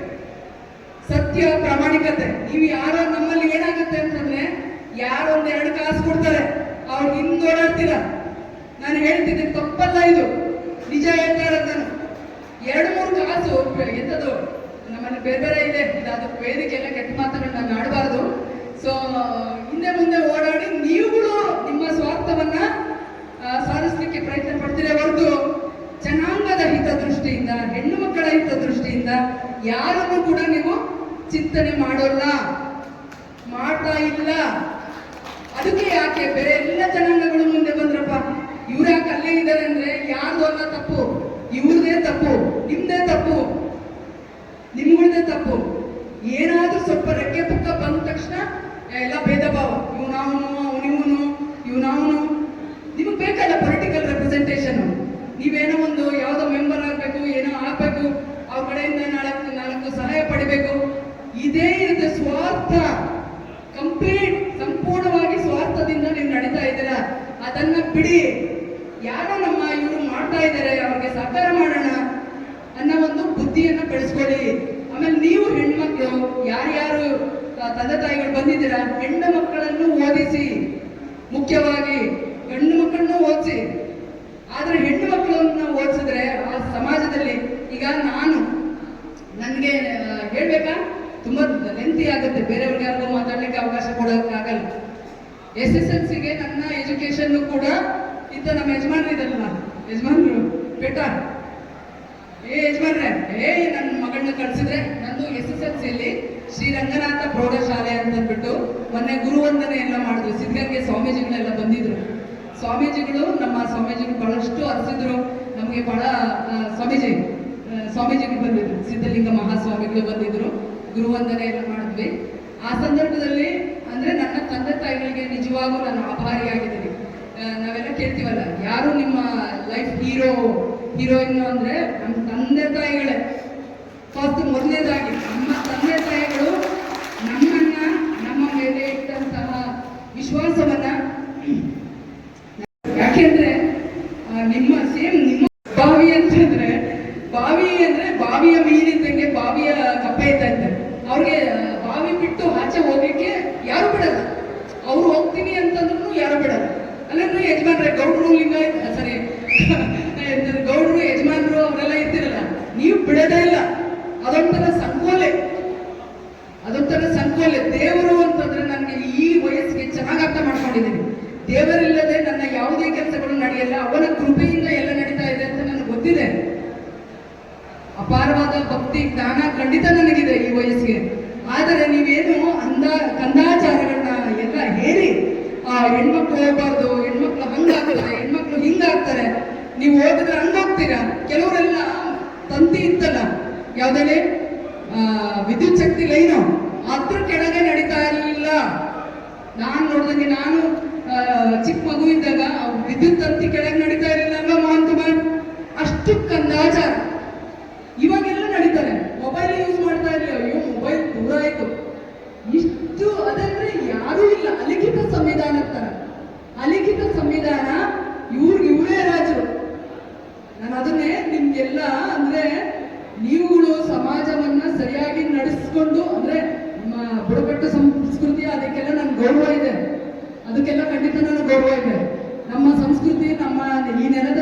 ಸಂಸ್ಕೃತಿಯನ್ನು ನಾವು ಯಾವಾಗಲೂ ಮರಿಬಾರ್ದು ಅಂತಲೂ ಇದೆ. ಆದ್ರೆ ನಿಮ್ಗಳೆಲ್ಲ ಹೆಂಗೆ ಸರ್ವಾಧಿಕಾರವನ್ನ ಮಾಡ್ಬಿಟ್ಟು ಹೆಣ್ಣು ಮಕ್ಕಳನ್ನ ಹೇಗೆ ಮಾಡಿದ್ರಿ ಅಂತಂದ್ರೆ ಪಾಪ ಅವರೆಲ್ಲ ನೋಡಿ, ಪ್ರತಿಯೊಬ್ಬ ಹೆಣ್ಣು ಮಕ್ಕಳು ನಂತರನೇ ಪ್ರತಿಭಾವಂತರು. ನಾನು ಬರ್ಕೊಡ್ತೀನಿ ನಿಮ್ಗೆ ಪ್ರತಿಯೊಂದು. ನೋಡಿ, ಆ ಹುಡುಗಿ ಒಡ್ಡಾರಾಧನೆ ಶಿವಕೋಟ್ಯಾಚಾರ್ಯ ಬರೆದಿದ್ದಂತ ಒಡ್ಡಾರಾಧನೆ ಹೇಳಿದ್ರು. ಸ್ವಾಮೀಜಿ ಅಪ್ರಿಶಿಯೇಟ್ ಮಾಡಿದ್ರು. ಪ್ರತಿಯೊಬ್ಬ ಹೆಣ್ಣು ಮಕ್ಕಳು ಹಂಗೆ ಇದ್ದಾರೆ. ನಮ್ಮಲ್ಲಿ ಕೃಷ್ಣನ ಒಂದು ಛಾಯೆ ಇದೆ. ಪ್ರತಿಯೊಬ್ಬರೂ ಕೂಡ ಅಷ್ಟು ಪ್ರಖರವಾಗಿರ್ತಾರೆ. ಬೆಳೆದ್ರೆ ಇದೆಲ್ಲ ಡೇಂಜರು ಅಂತ ಅಂದ್ಬಿಟ್ಟು ಕೋಶ ಗೊತ್ತಿಲ್ಲ. ನೀವೇ ಬೆಲೆ ಹಾಕೊಳ್ತಾ ಇದ್ದೀರಾ, ಅದು ಬೇರೆಯವ್ರು ಬೆಲೆ ಹಾಕ್ತಾ ಇದ್ದಾರೆ, ನನಗೆ ಗೊತ್ತಿಲ್ಲ. ಸೊ ಇದನ್ನ ದಯವಿಟ್ಟು ಬಿಟ್ಟು ಅದನ್ನ ದಾಟಿ ಹೊರಗಡೆ ಬನ್ನಿ. ಆಮೇಲೆ ಹೆಣ್ಣು ಮಕ್ಕಳು ಖಂಡಿತವಾಗೂ ನಾನು ಹೇಳಿದ್ದಲ್ಲ, ಇಲ್ಲಿ ಒಬ್ರು ಡಿಗ್ರಿ ಮಾಡೋರಿಲ್ಲ ಅಂತಂದ್ರೆ, ಈಗಾಗಲೇ ಸ್ವಾಮೀಜಿ ಹೇಳಿದ್ರು 250ರಿಂದ 300 ಜನ ಡಿಗ್ರಿಗಳನ್ನ ಮಾಡಬೇಕು. ಪ್ರತಿಯೊಬ್ಬ ಹೆಣ್ಣು ಮಗಳು ಕೂಡ, ಯಾವುದೇ ಹೆಣ್ಣು ಮಗಳು ಬಾಲ್ಯ ವಿವಾಹ ಆಗಬಾರದು. ಬಾಲ್ಯ ವಿವಾಹ ಅಂದ್ರೆ ಏನು? ಯಾರಾದ್ರೂ ಒಬ್ರು ಹೇಳಿ. 18 ವರ್ಷದ ಒಳಗೆ, 18 ವರ್ಷದ ಮೇಲೆ ಆದ್ರೂ ಕೂಡ ನಿಮ್ಮ ಇಷ್ಟದ ವಿರುದ್ಧ ಆದ್ರೆ ಅದು ಬಾಲ್ಯ ವಿವಾಹ ತರ. ಬಾಲ್ಯ ವಿವಾಹ ಕಾನೂನಿದೆ. 18 ವರ್ಷದ ಒಳಗೆ ಹೆಣ್ಣು ಮಕ್ಕಳಿಗೆ 18 ವರ್ಷ, ಗಂಡು ಮಕ್ಕಳಿಗೆ 21. ಇದೆಲ್ಲ ನಿಮ್ಗೆ ಗೊತ್ತಿರಬೇಕು, ಹೆಣ್ಣು ಮಕ್ಕಳಿಗೆ ತಿಳ್ಕೊಂಡಿರ್ಬೇಕು. ಆಮೇಲೆ ನೀವು ಇದೆಲ್ಲ ಇದೆ, ಆನ್ಲೈನ್ ಕರೆ ಮಾಡ್ಲಿಕ್ಕೆಲ್ಲ ಇದೆ. ಏನಿಲ್ಲ ಅಂದ್ರೆ ನಾನು ಕೊನೆಗೆ ನಿಮ್ಮ ಇವ್ರ ಹತ್ರ ಇದೆ ನಂಬರು, ನನಗೆ ಮಾಡಿ. ಈಗ ನನ್ಗೆ ಒಂದು ಜವಾಬ್ದಾರಿ ಇದೆ, ಭಗವಂತ ನಂದೊಂದು ಜವಾಬ್ದಾರಿ ಇದೆ. ಯಾಕೆಂದ್ರೆ ಇಲ್ಲಿ ಬಂದೆ ಅಂತಂದ್ರೆ ನಂದೊಂದಷ್ಟು ಯಾರು ಹೆಲ್ಪ್ ಮಾಡಲಿಲ್ಲ. ನಾವು ಬರುವಾಗ ನಮ್ಮ ಜನಾಂಗ, ನಮ್ಮ ಹುಡುಗಿಗೆ ಅಥವಾ ಇಲ್ಲಿ ಒಂದು ಫೋನ್ ಮಾಡಿಬಿಟ್ಟು ಅವಳಿಗೆ ಕೆಲಸ ಕೊಟ್ಟು, this kind of situation was not there. ನಾವು ಸ್ವಂತ ಸ್ವಾಮೀಜಿ ಹೇಳಿದ್ರಲ್ಲ 5 ಮಾತ್ರೆ ಅಂದ್ರೆ ನಾವೇನು 3ವರೆಗೆಲ್ಲ, every time in a day 24 hours are there ಅಲ್ಲ. 24 ಅವರ್ಸ್ ಅಲ್ಲಿ ಪ್ರತಿಯೊಂದು ಕ್ಷಣ ಕೂಡ ನಾವು ಓದಿನ ಬಗ್ಗೆನೇ ಯೋಚನೆ ಮಾಡ್ತಾ ಇದ್ವಿ. ನಿಮ್ ತರ ಈಗ ಮೊಬೈಲೇನೇ ಇರ್ಲಿಲ್ಲ. ಲವ್ ಮಾಡೋ ಕೆಲವು ಹೆಣ್ಣು ಮಕ್ಕಳು ಇವಾಗಂತೂ ನಾನು ಹೇಳಕ್ ಬೇಡ, ಅದು ಅನ್ಯಥಾ ನಾವು ನೆಗೆಟಿವ್ ಇದನ್ನ ಫೀಲ್ ಮಾಡ್ದಂಗಾಗತ್ತೆ. ತಂದೆ ತಾಯಿ ಕಷ್ಟಪಟ್ಟು ಕಳಿಸ್ತಾರೆ, ಮಕ್ಕಳು ಮಾಡೋದೇ ಬೇರೆ. ಸೊ ಆ ಥರದನ್ನ ಆಗದೆ ನನ್ನ ಮೇಲೊಂದು ಜವಾಬ್ದಾರಿ ಇದೆ. ನಾನು ವಿಶಿಷ್ಟಳು, I am special. Every child is a special child. Special child ಅಂದ್ರೆ ಬೇರೆ ಅರ್ಥ ಇದೆ. ಅಂದ್ರೆ ನಾನು ಏನಾದ್ರೂ ಸಾಧಿಸ್ಲಿಕ್ಕೆ ಬಂದಿದ್ದೀನಿ ಈ ಭೂಮಿಗೆ. ನಾನು ಏನಕ್ಕೆ ಬಂದಿದ್ದೀನಿ? ಕಾರಣ ಇದೆ. ಏನಾದ್ರೂ ಸಾಧನೆ ಮಾಡ್ಲಿಕ್ಕೆ ನಾನು ಬಂದಿದ್ದೀನಿ ಅಂತ ಅಂದ್ಬಿಟ್ಟು ನೀವೆಲ್ಲರೂ ತಿಳಿದು ಪ್ರತಿಯೊಬ್ಬರು ಡಿಗ್ರಿ ಮಾಡಬೇಕು, ಮಾಸ್ಟರ್ ಡಿಗ್ರಿ ಮಾಡಬೇಕು, ಕಾಂಪಿಟೇಟಿವ್ ಎಕ್ಸಾಮ್ಸ್ ಬರೀಬೇಕು. ಯಾವ್ಯಾವುದು ಇದಿದೆ ನಿಮ್ಮ ಫ್ಯಾಮಿಲಿಗೆ ನೀವು ಆಧಾರ ಆಗಬೇಕು. ನನ್ನ ತಂದೆ ಹೇಳ್ತಾ ಇದ್ರು, ನೀನು ನನ್ನ ಹೆಣ್ಣು ಮಗಳಲ್ಲಮ್ಮ, ನನ್ನ ಗಂಡು ಮಗು. ಆಮೇಲೆ ಇಡೀ ಬದುಕಿಗೆ, ಇಡೀ ಕುಟುಂಬಕ್ಕೆ ನೀನೇ ನಮ್ಮ ಸೂರ್ಯ ಇದ್ದಂಗೆ, ನಮ್ಮ ತಂದೆ. ಹಾಗೆ ಪ್ರತಿಯೊಬ್ಬ ತಂದೆ ತಾಯಿನೂ ಕೂಡ ಹೆಣ್ಣು ಮಕ್ಕಳಾಗ್ಲಿ, ಏನಪ್ಪ ಈ ಕಡೆ ಗಂಡು ಹುಡುಗರಾಗ್ಲಿ, ಪ್ರತಿಯೊಬ್ಬರನ್ನು ತಂದೆ ತಾಯಿಯ ಆಶೀರ್ವಾದವನ್ನು ನೀವು ತಗೊಂಡು, ಅಂದ್ರೆ ಅವ್ರಿಗೆ ಯಾವ ತಂದೆ ತಾಯಿನೂ ನನ್ನ ಮಗು ಕೆಟ್ಟೋಗ್ಲಿ ಅಂತ ಬಯಸಲ್ಲ. ಸೊ ಸರಿಯಾಗಿ ಸ್ವಾಮೀಜಿ ಅವರಿಗಾಗಲೇ ಎಲ್ಲ ಹೇಳಿದ್ದಾರೆ. ಕಾಂಪಿಟೇಟಿವ್ ಎಕ್ಸಾಮ್ ಅಲ್ಲ, any exam for that matter, any exam you can. ಅಪ್ಪ ಹೇಳ್ತಿದ್ದಾರೆ ಮದುವೆ ಮಾಡ್ಕೊಬಿಡೋಣ, ಆರಾಮಾಗಿರ್ತೀನಿ. ಇವೆಲ್ಲ ಓದೋದು ಅಂದ್ರೆ ಸ್ವಾಮೀಜಿ ಹೇಳಿದ್ರು 3ವರೆಗೆ ಯಾರು ಎದ್ದಿರ್ತಾರೆ. ನಾನಿವತ್ತು 3 ಗಂಟೆಗೆ ಎದ್ದೆ. ಬೇರೆ ನಾನೇನು ಓದ್ತಾ ಇಲ್ಲ. ಆದ್ರೆ ನಂದೇನು ಅಂತಂದ್ರೆ ನಾನು ಹೇಳ್ತೀನಿ, ಅಲ್ರಾಮ್ ಹೊಡೆದ ತಕ್ಷಣ ಫಟ್ ಅಂತ ಇರ್ತೀನಿ. ನಮ್ಮಲ್ಲಿ ಎಲ್ಲ ಹೇಳ್ತಾರೆ, ಅಲ್ರಾಮ್ ಹೊಡೆದ ತಕ್ಷಣ ಹೇಳನೆ ಜೀವನದಲ್ಲಿ ಮುಂದೆ ಬರ್ತಾರೆ ಅಂತ. ಕೋಶ ನಿಜ ಇರ್ಬೋದು. ಅಂದ್ರೆ ಅದು ನನ್ನದು ಎಲ್ಲರಿಗೂ ನಿಜ ಆಗಲಿ, ನನ್ನ ಸಮಾಜದ ಎಲ್ಲರಿಗೂ ನಿಜ ಆಗಲಿ. ಬೇರೆ ಸಮಾಜದವರು ಇದ್ದಾರೆ, ನಮ್ಮಂಥವ್ರು ಬೇಕಾದಷ್ಟು ಜನ ಇದ್ದಾರೆ, ಧ್ವನಿಯಿಂದಲೂ ಬೇಕಾದಷ್ಟು ಜನ ಇದ್ದಾರೆ. ಅವರೆಲ್ಲರೂ ಮುಂದೆ ಬರಲಿ, ಆ ಎಲ್ಲ ಹೆಣ್ಮಕ್ಳು, ಎಲ್ಲ ಹುಡುಗರು ಮುಂದೆ ಬರಲಿ ಅಂತ ನಾನು ಖಂಡಿತ ಬಯಸ್ತೇನೆ. ಸೊ ನೀವು ಏನಮ್ಮ ಮದುವೆ ಮಾಡ್ತೀನಿ ಅಂತಂದ್ರೆ, ನಿಮ್ದು ಏನಾದ್ರು ಕನಸಿದ್ರೆ, ಮದುವೆ ಮಾಡ್ಕೋಬೇಕು ಅಂತ ನಿಮ್ಗೆ ಇಷ್ಟ ಇದ್ರೆ, ನೀವು ಮೆಚೂರ್ಡ್ ಅಂತಂದ್ರೆ 18 ವರ್ಷ ಮೇಲ್ಪಟ್ಟಿದ್ರೆ ನಿಮ್ ಮದುವೆ ಇಷ್ಟ ಇದ್ರೆ ಮಾಡ್ಕೊಳ್ಳಿ. ಆದ್ರೆ ನಾನು ಓದಲೇಬೇಕು, ಏನಾದ್ರೂ ಸಾಧ್ಯ ಮಾಡ್ಬೇಕು, ನನ್ನ ಐಡೆಂಟಿಟಿನ ತೋರಿಸ್ಬೇಕು. ನನ್ನ ಐಡೆಂಟಿಟಿ ಅಂತಂದ್ರೆ am Satyabhama, who am I? Am Satyabhama. What I have achieved, where I should go, ಇವೆಲ್ಲ ಇರ್ಬೇಕು ನನ್ನ ಮುಂದೆ ಇವೆಲ್ಲ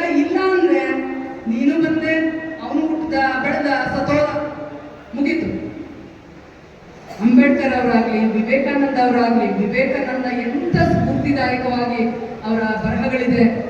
ಎಷ್ಟು ಜನ ನಿಮ್ಗೆ ಪ್ರೇರೇಪಣೆ ಮಾಡ್ಲಿಕ್ಕೆ ಎಷ್ಟು ಜನ ಬೇಕು?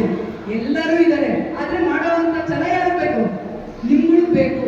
ನಿಮ್ಮಲ್ಲಿದ್ರೆ ನಾನು ಸಾಧನೆ ಮಾಡೇ ತೀರ್ತೀನಿ ಅಂತಂದ್ರೆ ನೀವು ಮಾಡ್ಬೋದು. ನಮ್ಗೆ ಯಾರೂ ಕೂಡ ಗಾಡ್ ಫಾದರ್ಸ್ ಆಗ್ಲಿ, ಗಾಡ್ ಮದರ್ಸ್ ಆಗ್ಲಿ ಯಾರೂ ಇಲ್ಲ.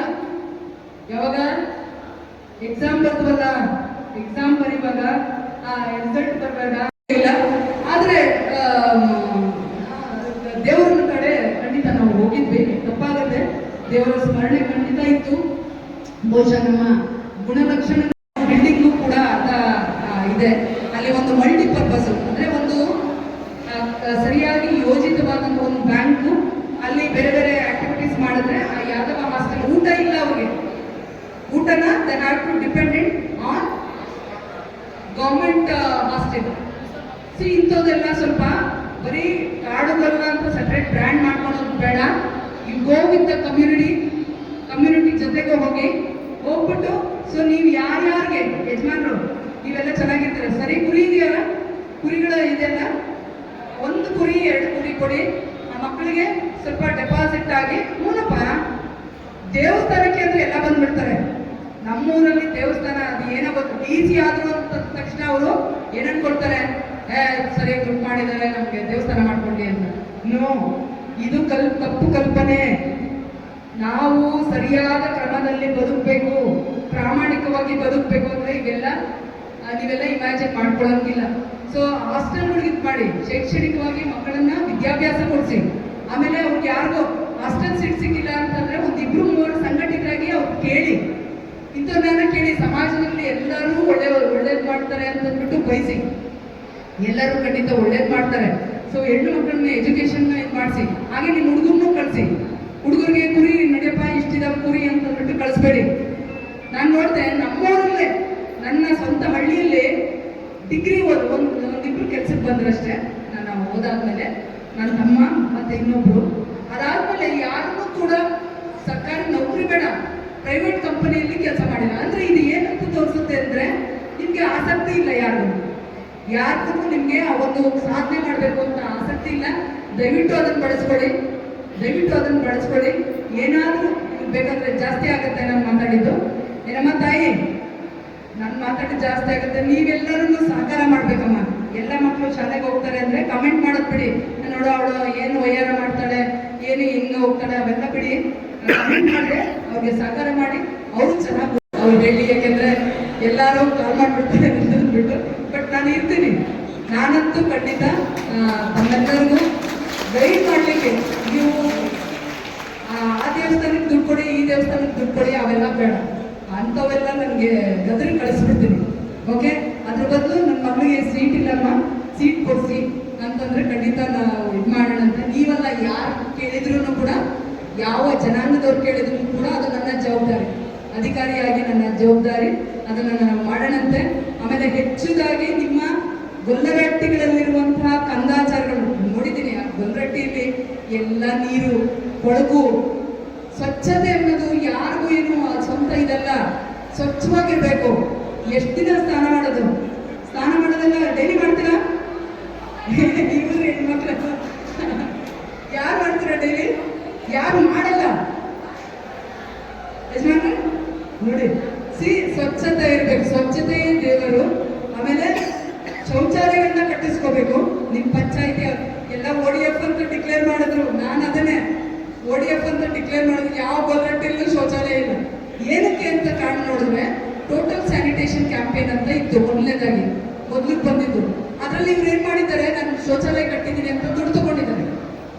12-13 ಸಾವಿರ ದುಡ್ಡು ಗೊತ್ತಿಲ್ಲ ನನಗೆ. ದುಡ್ಡಿಂದ ಬಿದ್ದು ಟೋಟಲ್ ಸ್ಯಾನಿಟೇಷನ್ ಕ್ಯಾಂಪೇನಲ್ಲಿ ಇವ್ರು ದುಡ್ಡು ತಗೊಂಡಿದ್ದಾರೆ. ಅಂದ್ರೆ ಸರ್ಕಾರದ ಲೆಕ್ಕದಲ್ಲಿ ಇವರು ಶೌಚಾಲಯ ಇದೆ ಅಂತ. ಬಟ್ ನೋಡಿ ಅದನ್ನ ಮಾಡೋಂಥವ್ರು ಬೇಕಲ್ಲ. ಅದನ್ನ ನೋಡ್ಬಿಟ್ಟು ಅದನ್ನ ಪ್ರಸ್ತಾಪ ಮಾಡಿ ಅದು ಇಲ್ಲ, ತಮ್ಮದು ಅದು ಕೆಲಸ ಅಂತ ನಾನು ಅನ್ಕೊಂಡಿದ್ದೀನಿ. ತಾವೆಲ್ಲರೂ ಸನ್ಮಿತ್ರರು ಈ ಒಂದು ಇದರಲ್ಲಿ ಸಹಕಾರಿ ಆಗ್ತೀರಾ ಅಂತಂದ್ಬಿಟ್ಟು ನಾನು ಅನ್ಕೊಂಡಿದ್ದೀನಿ. ಯಾಕೆಂದ್ರೆ ಯಾವ ಹಂತದಲ್ಲಿ ಇದು ಮಾಡೋದನ್ನು ಕೂಡ ಸಹಕರಿಸಬೇಕಾಗಿ ಕೋರ್ಕೊಳ್ತಾ ಇದ್ದಾರೆ.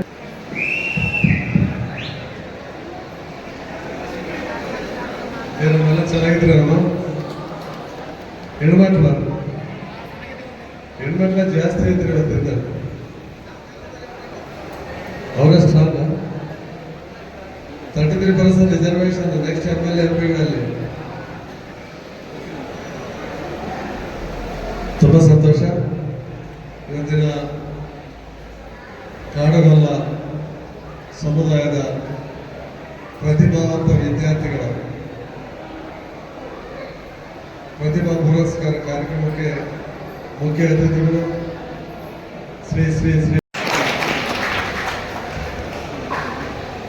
ನಮ್ಮ ಸ್ವಾಮೀಜಿಗಳು ಎಲ್ಲ ವಿಷಯ ಮಾತಾಡಿದರು. ಅವ್ರು ಮಾಡಿದಷ್ಟು ಡಿಗ್ರಿ ಯಾರನ್ನೂ ನೋಡಲಿಲ್ಲ. ಆಂಧ್ರದಲ್ಲಿ ಕರ್ನಾಟಕದ ಅಷ್ಟು ಡಿಗ್ರಿ ಮಾಡಿದರು. ಅವ್ರನ್ನ ಆದರ್ಶವಾಗಿ ತಗೊಂಡು ನಾವೆಲ್ಲ ಮುಂದುವರಿಯುವಂಥ ಅವಸರ ಇದೆ. ಪ್ರತಿಭಾ ಪುರಸ್ಕಾರ 80% ಮೇಲೆ ಇರ್ತಕ್ಕಂಥ ಸಮಾಜದ ಸಮೂಹದ ವಿದ್ಯಾರ್ಥಿ ಕೊಡೋದನ್ನೋದು ಬಹಳ ಸದುದ್ದೇಶ. ಮೊಟ್ಟಮೊದಲ ಬಾರಿಗೆ ಕಾಡುಗೊಲ್ಲ ಯುವ ಸೇನೆ ಎಲ್ಲ ಪದಾಧಿಕಾರಿಗಳು ಈ ಕಾರ್ಯಕ್ರಮ ಏರ್ಪಾಡು ಮಾಡಿದಂಥ ಎಲ್ಲ ಗಣ್ಯ ವ್ಯಕ್ತಿಗಳ ಮಿತ್ರರಿಗೆ ಹೃತ್ಪೂರ್ವಕವಾದ ಅಭಿನಂದನೆಗಳು, ಧನ್ಯವಾದಗಳು, ಕೃತಜ್ಞತೆಗಳು ಕೂಡ ಈ ಸಂದರ್ಭ ಸಲ್ಲಿಸ್ತೇವೆ. ಇದು ಬಹಳ ಅವಸರ. ಚೆನ್ನಾಗಿ ಕೆಲಸ ಮಾಡೋರನ್ನ, ಬಹಳ ಚೆನ್ನಾಗಿ ಓದೋರನ್ನ ನಾವು ಭುಜ ತಟ್ಟಿ ಪ್ರೋತ್ಸಾಹ ಮಾಡಿದ್ರೆ ಅವ್ರು ಇನ್ನೂ ಚೆನ್ನಾಗಿ ಮುಂದೆ ಹೋಗ್ತಾರೆ. ಅವ್ರು ನೋಡಿ ಇನ್ನೂ 4-6 ಜನ ಆ ಥರ ನಾನು ಕೂಡ ಎಜುಕೇಶನ್ ಮಾಡಿ ಮಾರ್ಕ್ಸ್ ಚೆನ್ನಾಗಿ ತಗೊಂಡು ನನಗೂ ಕೂಡ ಸನ್ಮಾನ ಮಾಡ್ತಾರೆ, ನನಗೂ ಕೂಡ ಪುರಸ್ಕಾರ ಕೊಡ್ತಾರೆ ಅಂತೇಳಿ ಅವ್ರು ಕೂಡ ಮಾರ್ಗದಲ್ಲಿ ನಡೆಯೋಕ್ಕೆ ಅವಕಾಶ ಇರ್ತದೆ. ಅದಕ್ಕೋಸ್ಕರ ಬಹಳ ಅದ್ಭುತವಾದ ಕಾರ್ಯಕ್ರಮ ಅದನ್ನು ಪಾವಗಡ ಮೇಲೆ ಮಾಡಲು ತುಂಬ ಸಂತೋಷ. ಯಾವುದೇ ವ್ಯಕ್ತಿ ಯಾವುದೇ ಕ್ಷೇತ್ರದಲ್ಲಿ ಅಭಿವೃದ್ಧಿ ಆಗಬೇಕಂದ್ರೆ ಡಿಸಿಪ್ಲೈನ್, ಡೆಡಿಕೇಶನ್, ಹಾರ್ಡ್ ವರ್ಕ್ ಇವು ಯಾರಿರ್ತಾರೋ ಯಾವ ರಂಗದಲ್ಲಿ ಬೇಕಾದ್ರೂ ಅಭಿವೃದ್ಧಿ ಆಗ್ಬೋದು. ಶೈಕ್ಷಣಿಕವಾಗ್ಬೋದು, ರಾಜಕೀಯವಾಗ್ಬೋದು, ಬೇರೆ ಇದ್ರಲ್ಲಾಗ್ಬೋದು. ಆ ವಿಧವಾಗಿ ಇವತ್ತಿನ ಬಹಳಷ್ಟು ಜನ ಇಷ್ಟು ದಿನ ಸ್ವಾಮೀಜಿಗಳು ಸತ್ಯಭಾಮ ಅವ್ರು ಮಾಡ್ತಾ ಹೇಳಿದ್ರು ಮೂಢನಂಬಿಕೆಗಳಿಂದ ಹೋಗ್ಬೇಕು ಅಂತ. ಮೂಢನಂಬಿಕೆಗಳು ಹೋಗ್ಬೇಕಂದಾಗ ಎಜುಕೇಶನ್ ಬೆಳಿಬೇಕು. ಶೈಕ್ಷಣಿಕ ನೀವೆಲ್ಲ ವಿದ್ಯಾವಂತರಾದ್ರೆ ಆ ಮೂಢನಂಬಿಕೆಗಳಲ್ಲಿ ಹೋಗ್ತಾರೆ. ಆ ವಿಧಗಳೆಲ್ಲ ಒಳ್ಳೆ ವಿದ್ಯಾವಂತರಾಗಿ ಚೆನ್ನಾಗಿ ಬೆಳಿಬೇಕು, ರಾಜಕೀಯವಾಗಿ ಬೆಳಿಬೇಕು, ಆರ್ಥಿಕವಾಗಿ ಬೆಳಿಬೇಕು. ಯಾರು ಬಳಸಲ್ಲ. ನರೇಂದ್ರ ಮೋದಿ ಅವರು ಭಾರತ ದೇಶದ ಪ್ರಧಾನಮಂತ್ರಿಗಳು.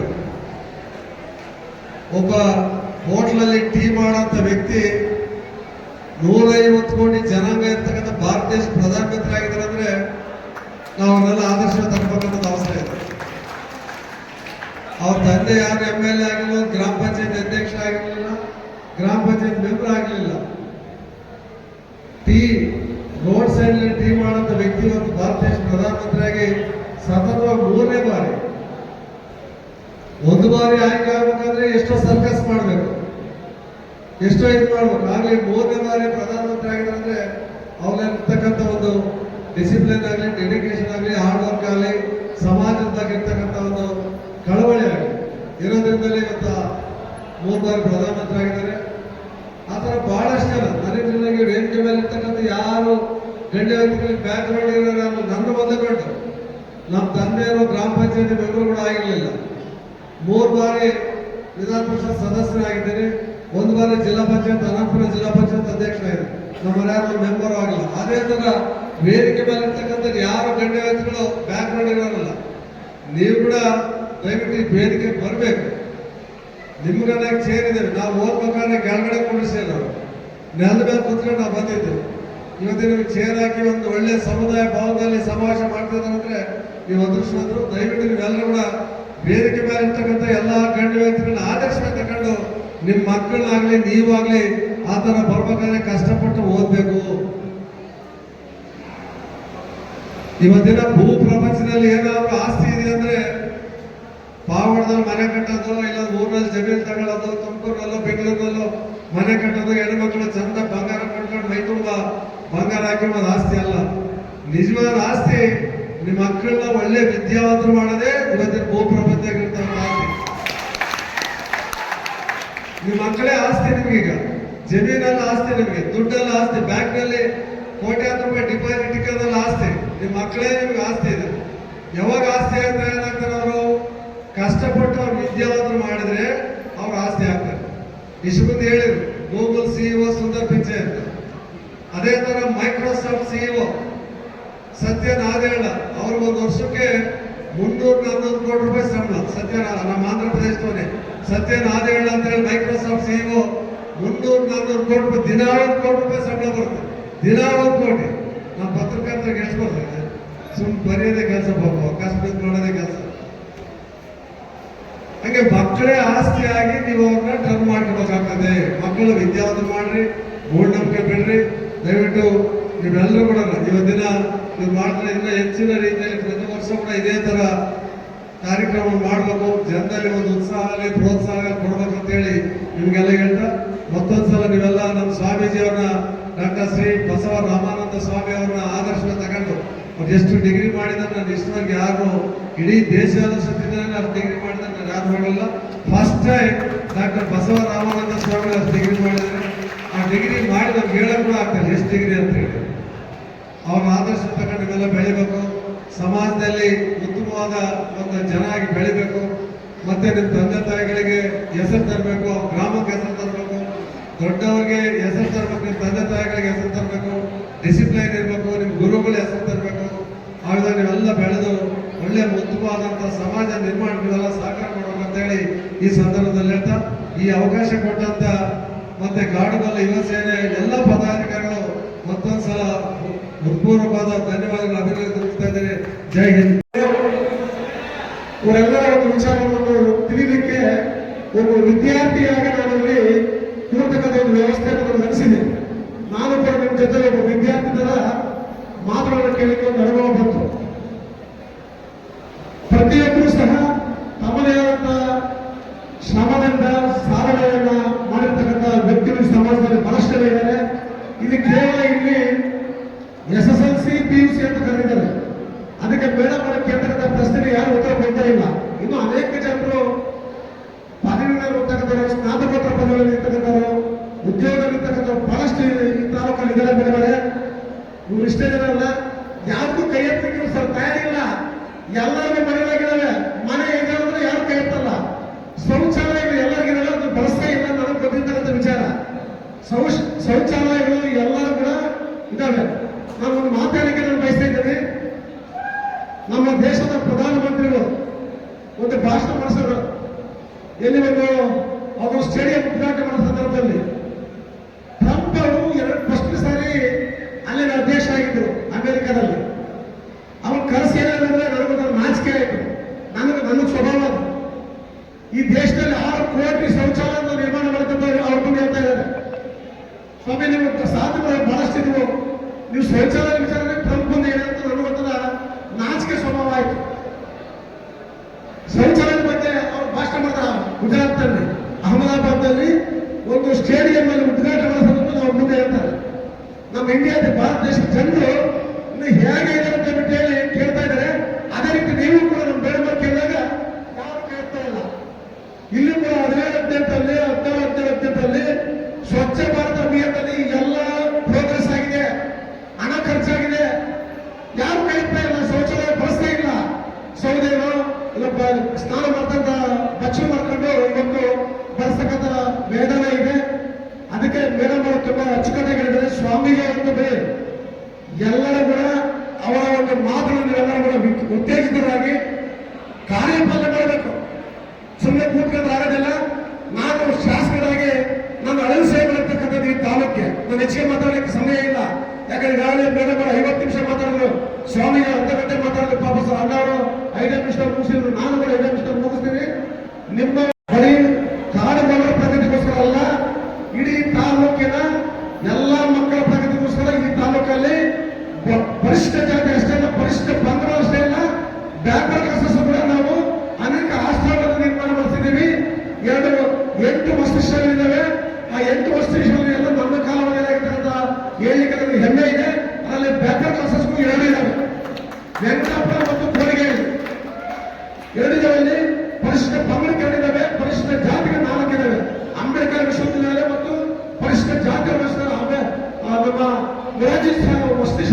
ಎಂಟಿದ್ದಾವೆ.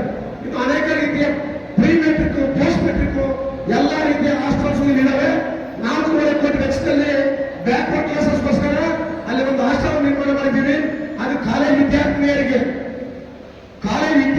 ಮಾತ್ರ. ಅಲ್ಲಿ ನೀವೆಲ್ಲ ನೋಡಿದ್ರಲ್ಲ, ಅಡ್ಮಿಷನ್ ಕೂಡ ಆಗಿದ್ದೀರ, ಬಹಳ ಜನ ಅಡ್ಮಿಷನ್ ಆಗಿದ್ದಾರೆ. ಈ ತಾಲೂಕಲ್ಲಿ ಬ್ಯಾಕ್ವರ್ಡ್ ಕ್ಲಾಸಸ್ ಕೂಡ ಪರಿಶಿಷ್ಟ ಜಾತಿ ಎಷ್ಟು ಜನಸಂಖ್ಯೆ ಇದೆಯೋ ಬ್ಯಾಕ್ವರ್ಡ್ ಕ್ಲಾಸಸ್ ಕೂಡ ಅಷ್ಟು ಜನಸಂಖ್ಯೆ ಇದೆ, ಇನ್ನು ಹೆಚ್ಚಿಗೆ ಇದೆ ಬ್ಯಾಕ್ವರ್ಡ್ ಕ್ಲಾಸಸ್ ಅಲ್ಲಿ. ಇವತ್ತು ಎಲ್ಲ ಸೌಲಭ್ಯಗಳು ಇವತ್ತು ಶೈಕ್ಷಣಿಕವಾಗಿ ಎಲ್ಲ ಇದಾವೆ. ಆದರೆ ಮಕ್ಕಳು ಪಾಪ ಅದನ್ನು ಸದ್ಬಳಕೆ ಮಾಡ್ಕೋಬೇಕು. ಇವತ್ತು ನಿಮ್ಗೆ ಪ್ರತಿಭಾ ಪುರಸ್ಕಾರ ಕೊಡ್ತಕ್ಕಂಥ ಉದ್ದೇಶ ಅಂದ್ರೆ ಮೇಡಮ್ ಅವ್ರ ಮಾತನ್ನ ಕೇಳಿದೆ. ಅವ್ರು PU ಓದ್ಬೇಕಾದ್ರೆ ಅವ್ರು ಹೇಳಿದವರು, PU ಓದ್ಬೇಕಾದ್ರೆ ನಾನು ಕಸ್ಟಮರ್ಸ್ ಕೋರ್ಸ್ PU ಮಾಡಿದೆ ಅಂತ ಅವ್ರು ಹೇಳಿದ್ರು. ನಿಮ್ಗೆ ಇವಾಗ ಸಿಕ್ಕಿದ್ದಕ್ಕೆ ಅನುಕೂಲ ಅಂತ, ನಮ್ಮ ಮಕ್ಕಳಿಗೆ ಇವಾಗ ಸಿಕ್ಕಿದ್ದಕ್ಕೆ ಅನುಕೂಲ ಅಂತ ಹೇಳ್ರಿ. ಕಾಸ್ಮೆಟಿಕ್ಸ್ ಅಲ್ಲ, ನೇರವಾಗಿ ನೀವು ವಿದ್ಯಾಭ್ಯಾಸ ಮಾಡ್ತಕ್ಕಂಥ ಅವಕಾಶಗಳು ನಿಮ್ಮ ತಂದೆ ತಾಯಿಗಳನ್ನು ಕೊಟ್ಟಿದ್ದಾರೆ. ನಿಮ್ಮ ತಂದೆ ತಾಯಿ ತುಂಬಾ ಕಷ್ಟಪಟ್ಟು ನಮ್ಮ ಮಕ್ಕಳು ಓದ್ಬೇಕಂತ ಬಿಟ್ಟು ಹೇಳಿ ಎಲ್ಲ ರೀತಿಯ ತ್ಯಾಗಕ್ಕೆ ಸಿದ್ಧರಾಗಿದ್ದಾರೆ. ಈಗ ನೀವು ಬಳಸ್ಕೋಬೇಕು. ಮೇಡಮ್ ಅವರು ಇವತ್ತು IAS ತಗೊಂಡಿದ್ದಾರೆ. ಇಲ್ಲಿ ಅವ್ರು IAS ತಗೊಂಡಿಲ್ಲಿ ಭಾಷಣ ಮಾಡ್ತಿರ್ಬೇಕಾದ್ರೆ ನಿಮಗೆ ಏನಿಸ್ತದೆ ಕೇಳ್ರಿ. ಅವ್ರು ಪಾಪ ಕಾಸ್ಮೆಟಿಕ್ಸ್ ಮಾಡಿರ್ತಕ್ಕಂಥ ಮೇಡಮ್ ಅವ್ರು ಚೆನ್ನಾಗಿ ಓದಿ ಇವತ್ತು ಕಾಂಪಿಟೇಷನ್ ಜಗತ್ತಿವತ್ತು ಅಷ್ಟು ಈಸಿ ಕೆಲಸ ಸಿಕ್ಕೋದಿಲ್ಲ. ಆ ಮೇಡಮ್ ಅವರು ಏನು ಪುಣ್ಯ ಅವರು ಇವತ್ತು ನಿಮ್ಮ ಸಮುದಾಯದಲ್ಲಿ ಇವತ್ತು ಈ ಒಂದು ಉನ್ನತ ಹುದ್ದೆಗಳ ಹಿಂದೆ ಸುಜಾತ ಮೇಡಮ್ ಅಂತ ಇದ್ರು. ಅವರು ನಿಮ್ಮ ಸಮುದಾಯದಿಂದ ಡೆಪ್ಯೂಟಿ ಕಮಿಷನರ್ ಆಗಿ ನಮ್ಮ ತುಮಕೂರು ಜಿಲ್ಲೆಯಲ್ಲಿ ಇದ್ರು. 22-23 ವರ್ಷದ ಕೆಳಗೆ. ಇವತ್ತು ಮೇಡಮ್ ಅವರು ಇವತ್ತು ಎಲ್ಲೇ ಡೆಪ್ಯೂಟಿ ಕಮಿಷನರ್ ಆಗಿರಲಿ ಅದು ಮುಖ್ಯ ಅಲ್ಲ. ಆದ್ರೆ ಒಬ್ಬ ಭಾರತೀಯ ಸೇವೆಯನ್ನು ಮಾಡ್ತಕ್ಕಂಥ ನಮ್ಮ ಆಡಳಿತ ಸೇವೆ ಮಾಡ್ತಕ್ಕಂಥ ಒಬ್ಬ ಅಧಿಕಾರಿಯಾಗಿ ನಿಮ್ಮ ಮುಂದೆ ಅಂದ್ರೆ ನೀವು ಅರ್ಥ ಮಾಡ್ಕೋಬೇಕು ನೀವು. ಮತ್ತು ಸ್ವಾಮೀಜಿಗಳು ಪಾಪ ಎಷ್ಟು ಪದಗಳನ್ನು ಗಳಿಸಿ ಅವರ ಭಾಷಣ ಕೇಳಕ್ಕಿಂತ ನಮ್ಗೆ ಬೇಕಾಗಿತ್ತು ನನಗೆ ಸಮಯ ಚೀಟಿ ಕೊಟ್ಬಿಟ್ಟು ನಮ್ಮ ನಾಗರಾಜ್ ತಂದು ಭಾಷಣ ಮುಗಿಸ್ಬಿಟ್ಟು ಸ್ವಾಮೀಜಿಯವರು. ಮೇಡಮ್ ಅವರು ಕೇಳ್ಬೇಕಂತ ಇಷ್ಟ ಇದೆ, ಸಮಯದ ಅಭಾವ. ನಮ್ದು ಹೇಳಲಿಕ್ಕೆ ತುಂಬಾ ಜಾಸ್ತಿ ಇದೆ. ಅಂಬೇಡ್ಕರ್ ಪದಗಳನ್ನು ಬಹಳಷ್ಟು ನೀವು ಅಂಬೇಡ್ಕರ್ ವಿಚಾರ ಒತ್ತಿ ಹೇಳಿದ್ರು. ನನ್ನ ಜವಾಬ್ದಾರಿ ಮೇಡಮ್ ಅವರೇ, ನನ್ನ ಜವಾಬ್ದಾರಿ ಸ್ವಾಮೀಜಿಯವರೇ. ನನಗೆ ಸಿಕ್ಕಿದ್ದ ಸದಾವಕಾಶವನ್ನು ಬಳಸಿ ಇಡೀ ಕರ್ನಾಟಕದಲ್ಲಿ ಮೇಡಮ್ ಅವರು ಹೇಳ್ತಾ ಇದ್ದಾರೆ ಪರಿಶಿಷ್ಟ ಜಾತಿಗಳು ಚೆನ್ನಾಗಿದೆ ಅಂತ ಹೇಳ್ತಾ ಇದ್ದಾರೆ. ಮೇಡಮ್ ಅವರೇ, ಪರಿಶಿಷ್ಟ ಜಾತಿಗಳು ಚೆನ್ನಾಗಿರ್ಲಿಕ್ಕೆ ಕಾರಣ 2006ರಲ್ಲಿ ನಮ್ಮ ರಾಜ್ಯಕ್ಕೆ ನಾನು ಪರಿಶಿಷ್ಟ ಜಾತಿ ಕಂಪನಿಯ ಮೆಂಬರ್ ಆಗಿ ಕೆಲಸ ಮಾಡಿದೆ. 2 ವರ್ಷ ನಮ್ಮ ಕಂಪನಿ ಮೆಂಬರ್ ಆಗಿ ಎಲ್ಲ ಒಂದು ಎಷ್ಟು ಹಣವನ್ನು ಖರ್ಚು ಮಾಡಿದ್ರೆ ಬಿಟ್ಟರೆ ನಾವು ಪರಿಶೀಲನೆ ಮಾಡ್ತಕ್ಕಂಥ ಅಧಿಕಾರ ನಮಗಿತ್ತು. ಖರ್ಚು ಮಾಡೋದೆಲ್ಲ ನಾವು ನೋಡಿದಾಗ ಕೇವಲ 18ರಲ್ಲಿ 11% ಹಣ ಖರ್ಚಾಗ್ತಾ ಇತ್ತು. ಪ್ರಮುಖವಾದ ಪಾತ್ರ ನಾನು ವಹಿಸಿಕೊಂಡೆ. ಅಧ್ಯಕ್ಷ ಪದವಿ ಅವತ್ತು ಸ್ಟೇಟ್ ಬಿಟ್ಟು ಓಡೋಗ್ಬಿಟ್ಟ. ನಾನು ಇದೇ ಇವತ್ತು ರಿಜಿಸ್ಟರ್ ಮಾಡಿಸಿದ್ರೆ ನನಗೆ ನನ್ನ ಹೈಕಮಾಂಡ್ ಬೈತಾರೆ ಅಂತ ಬಿಟ್ಟು ಹೇಳಿ ಅವರು ಓಡೋಗ್ಬಿಟ್ರು. ವೆಂಕಟೇಶ್ ಅಂತ ಚಿಕ್ಕಪಡೆ ವೆಂಕಟೇಶ್. ನಾವು ಜವಾಬ್ದಾರಿ ತಗೊಂಡು ಯಾರೊಬ್ಬ ಹಿರಿಯ ಶಾಸಕರು ಕೂಡಿಸಿ ಒಂದು ತೀರ್ಮಾನ ಮಾಡಿಸಿದ್ರೆ 11ರಿಂದ 18% ಖರ್ಚು ಮಾಡಬೇಕಂತ ತೀರ್ಮಾನ ಮಾಡಿಸಿದ್ದು. 1000 ಕೋಟಿ ರೂಪಾಯಿ ಅನುದಾನ ಇವತ್ತು ಅವತ್ತಿನ ತೀರ್ಮಾನ ಮಾಡಿರ್ತಕ್ಕಂಥ ನಮ್ಮ ಸರ್ಕಾರ ಅವತ್ತು ಅನುಷ್ಠಾನ ಮಾಡ್ತಾರೆ. 5 ನಿಮಿಷದ ನಮ್ಮ ಅವತ್ತಿನ ಮುಖ್ಯಮಂತ್ರಿ ಕುಮಾರಸ್ವಾಮಿ ಅವರು ನಾವೆಲ್ಲ ಮನವಿ ಮಾಡ್ತೀವಿ, ಅನುಷ್ಠಾನ ಮಾಡಲಿಕ್ಕೆ ಆದೇಶ ಕೊಟ್ಟರು.